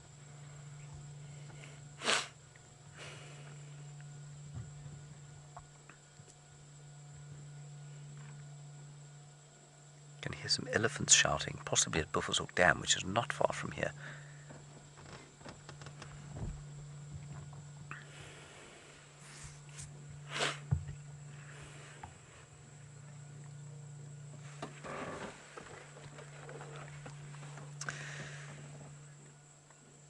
Michael, you're interested in those spots again, and they are very interesting. You say, when will they disappear? Michael, they'll start to fade round about now, those obvious spots. They'll start to fade as they start to move with the pride, and by about a year old, they'll be gone. But like you say, some of them do retain them, especially on the underside of the legs. Now, Brian, if you don't mind, if you just tilt up a little, you'll see the lioness's back leg there still retains some of that spotting. So some of them retain it into adulthood, some have almost no spots in adulthood, but the ones on the head will almost certainly disappear by the time they're a year old, maybe even before.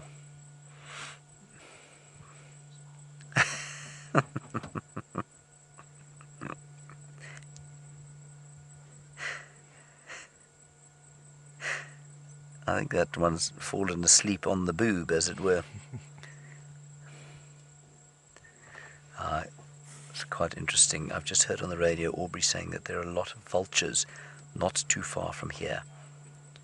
And I wonder if she didn't kill something there. Or there might be the rest of the pride there.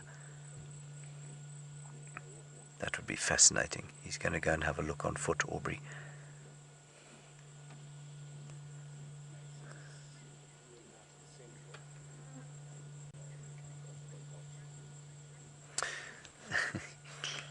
I was reading a tragic story today about a kid who committed suicide, unfortunately, because of bullying at school. And Debbie, it's obviously a very serious problem amongst all mammal species. You say, will these cubs experience bullying from the older cubs in the pride? Absolutely they will, completely. And sometimes, if there are, say there are 8 or 9 bigger cubs within a pride, when much younger cubs join the pride, say they're 3 or 4 months younger, sometimes they can be outcompeted completely and they'll die. So yes, bullying absolutely takes place. It seems to be a fairly universal mammal trait, actually. It happens in the elephants, except in the elephants the mothers don't tolerate it. They will bash any of the bulls who try and bully the other ones, but it definitely happens, and especially amongst male cubs and male mammals generally, as they try and exert some form of sort of testosterone-fueled dominance. There often is this kind of a bullying situation. It's an unattractive trait of mammals. There, Brian, that's a female there. Go down a little, that's it. So we've got one female at least. The other one, can't really tell there. Hang on a second there. Let's have a look. You can get closer with the camera there, Brian. Is that as close in there as you can get? Please excuse this shot, everyone. I think that's a female as well. I think that's 2 girls. What do you think, Brian? That's definitely a female. Yeah, I'm not so sure either. Yeah, in fact, no, hang on. That's the bottom there that we can see. So that's a male. That's definitely the beginnings of his scrotum. So that's a male. So we've got 1 male, 1 female. Brilliant stuff.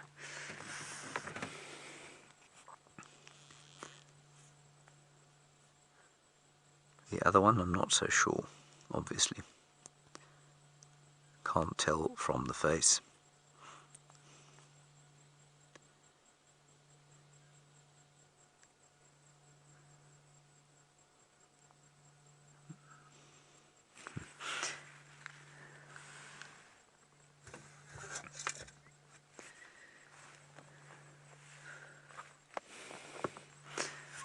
Gene, in North Carolina, you've made a particularly good observation, and one that I have failed to pick up.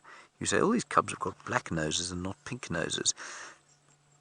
Gene, they will get pink noses, almost certainly. I mean, if you see them, if you look at the mother's nose, for example, it's pink.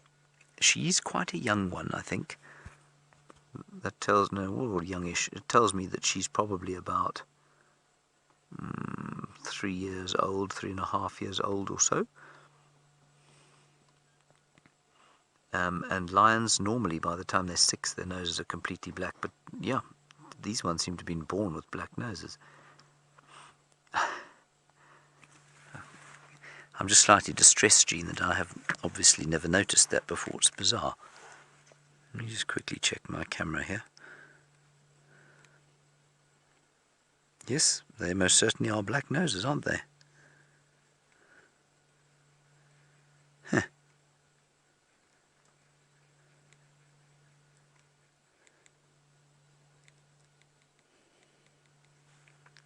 Black noses indeed, Gene.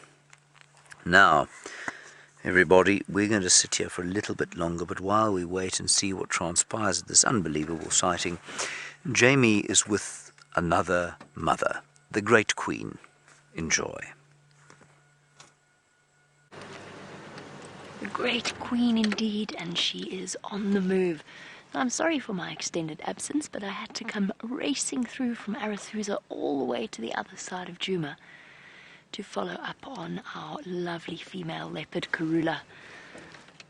I'm just trying to figure out where she's going to go. She's taken us into a really tricky position, into a drainage system that runs close to Gowrie Main.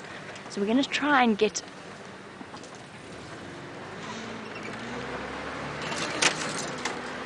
past one of the other vehicles and then have a look at her from the other side. Hi guys. Hello everybody. And there she's off. And she was sitting very regally on the top of the log. No cubs with her that we can see. It looks as though she's on the hunt, looking for something to catch.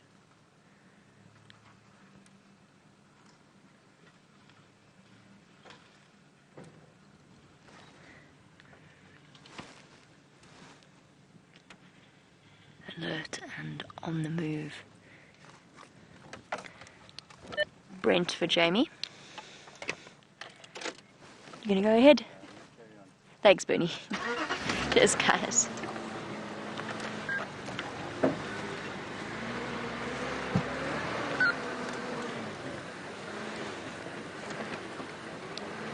Brent. I'm just trying to get him here onto this side so that he can help us keep track of her, because I can't cross this drainage system.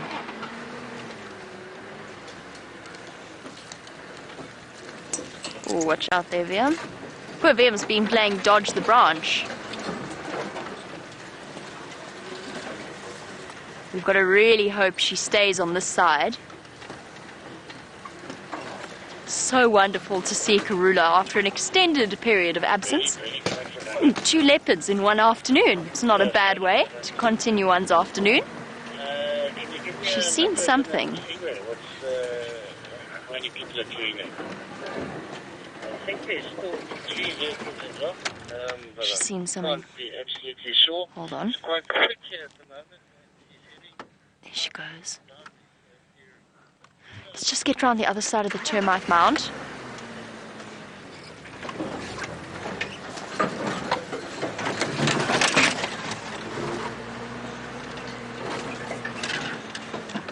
I think she spotted something. We're going to have to stop the vehicle here. There she goes. She's just dived into the drainage system. Let's just wait and see. We'll have to listen now.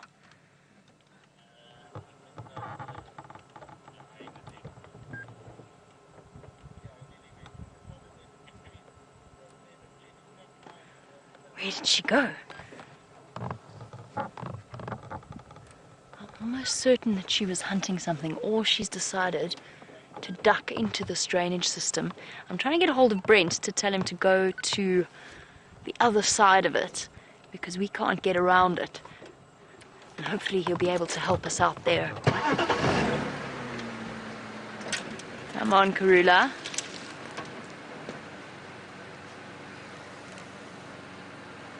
Very thick here, and obviously we want to be very, very careful, which is why I stopped there for a moment just to listen, to make sure that we don't have any impact on her hunt, either for her or for the prey animals.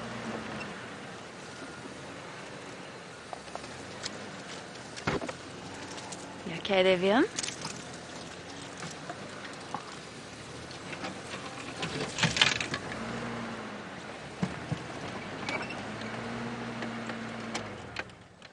Moved in through here. You got her? Yeah, right across.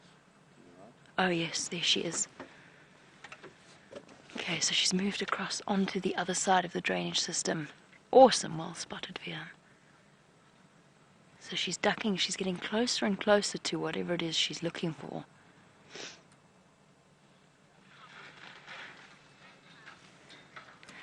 And welcome back to Rachel. This is Rachel's very first time seeing the Queen of Djuma. Well, Rachel, I hope that we manage to get her in her full glory. We're going to have to be really careful here, Rachel. Look at her body language. That stealth that a leopard is absolutely famous for. She's hunting something on the other side of this drainage system.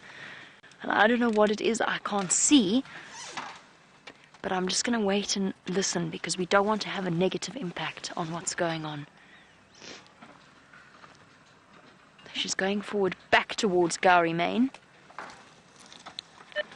Brent for Jamie.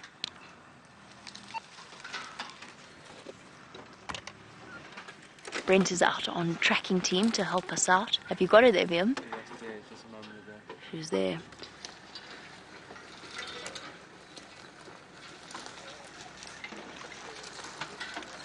And now, unfortunately, we're just going to have to wait here.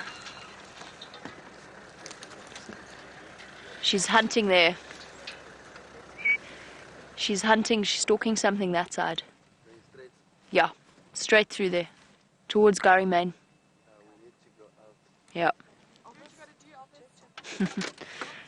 You got it? Bernie for Candace. Well done. Yeah, standing by, Candy. Via managed to spot her for us. Bernie, if possible, are you able to... We've got her still.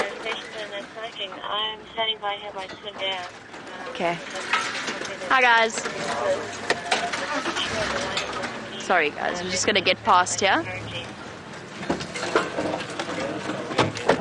You got her again? Yep.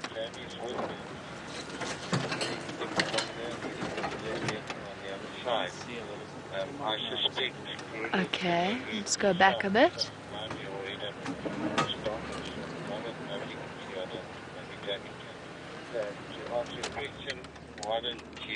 I'm just going to wait for the vehicles to move around to the other side. Just listen to the alarm calls. Here's some Franklin. The east, and you'll see my vehicle just off the road, and I'm just waiting here to see if she pops up. The Franklins have picked up on her. Thanks, Bernie.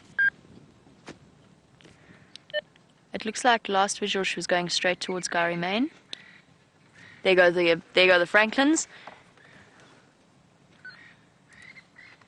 And that is the end of her hunt. Her hunt has been definitely halted by the alarm calls of the Franklins, so immediately the Inyala on edge looking to see what's upset them. As you can see, driving through here would be suicide.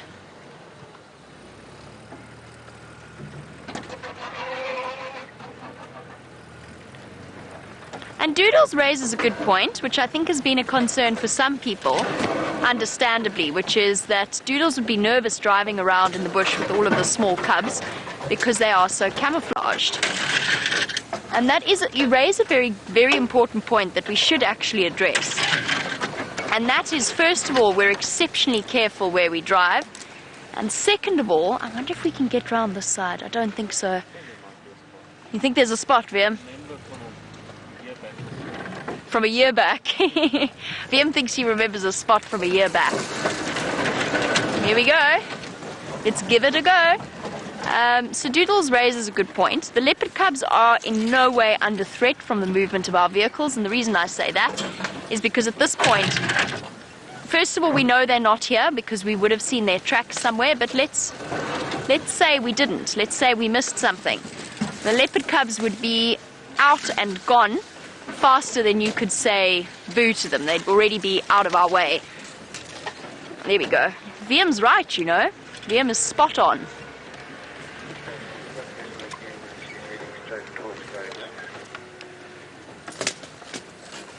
Copy, thanks, Bernie.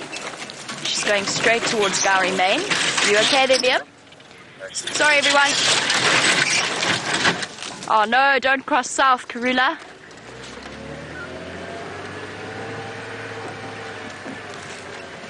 Dodge the trees that we can't drive over.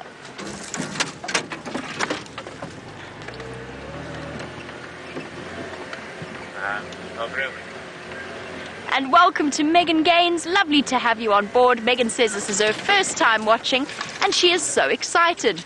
I am too, Megan. I'm excited and also desperately trying to get you this. This is gonna hurt. This is gonna hurt. This is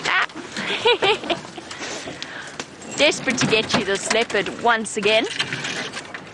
So we're very careful in terms of where we drive, Doodles.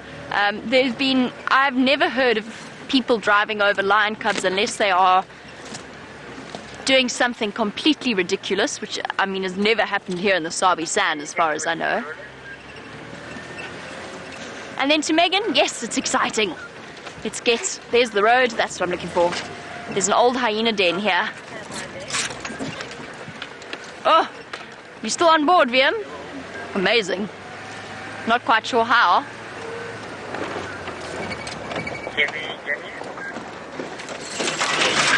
Standing by.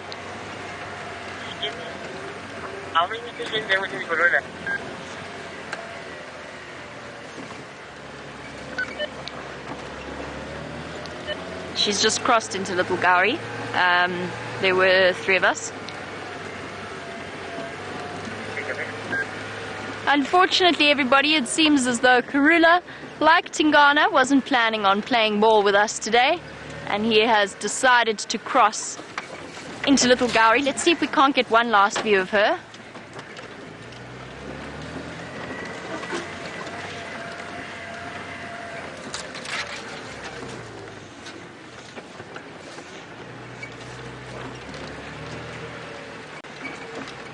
And now there's lots of different vehicles. We're just going to stop here and let one of them come out.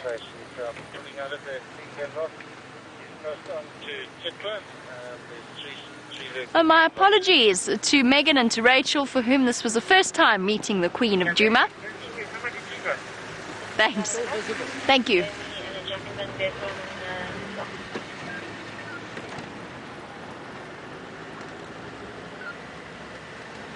Let's just see if we can't get one last view. She might come back. Yeah, standing by. Let's look for her. Well, she's crossed south into Chittle. Apparently she was still visible. Let's just look carefully.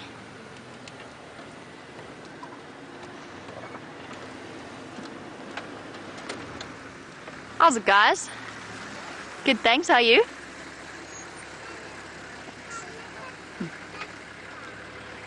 Can you guys, do you know where she is? Okay, perfect. Thank you. Cheers, thank you.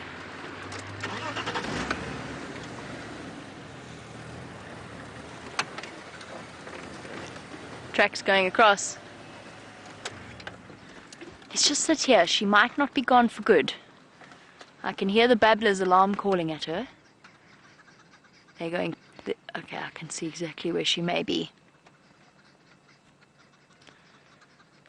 Do you see in there, Viam? They're at the marula tree with the babblers. Oh, with the wood hoopers as well. I think they're alarm calling at her. That's exactly where she disappeared. Let's not go anywhere just yet. Let's not count our chickens before they've hatched, or count the leopards that left their property before they've left. She might come back to us. Come on, Karula. Crossing to Belgisburg from Chittle Line. Come back and say goodbye. This is, I think, my last drive of this work cycle. I think I'm on leave tomorrow. It depends, though. I'm not entirely sure if I've got the morning off or not, so I may or may not be on the sunrise safari. But it would be nice to have a Karula sighting. Or it has been nice to have a Karula sighting to say goodbye for now. For now. You got it? Well done, Viam. Oh, are they mobbing her? I think they are, you know. Let's try reposition. Wait, where? Let me just try and work out exactly where that is. Yeah, I think she's being mobbed by the wood hoopers, which is relatively unusual. You don't often see them frantically trying to... Amazing. That's a new one for me. I don't think I've ever seen a wood hoopoo bomb a leopard. Okay, I've memorized where she is. Let's try repositioning a little bit. She's just behind that termite mound. Yeah, that one there.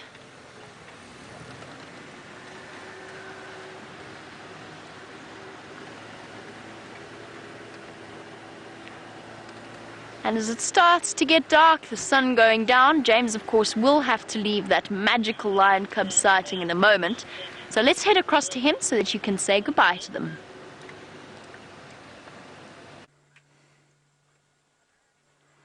Goodbye. Brian, say goodbye. Bye. We're being facetious, everybody. We can sit here for a few more minutes and then we'll...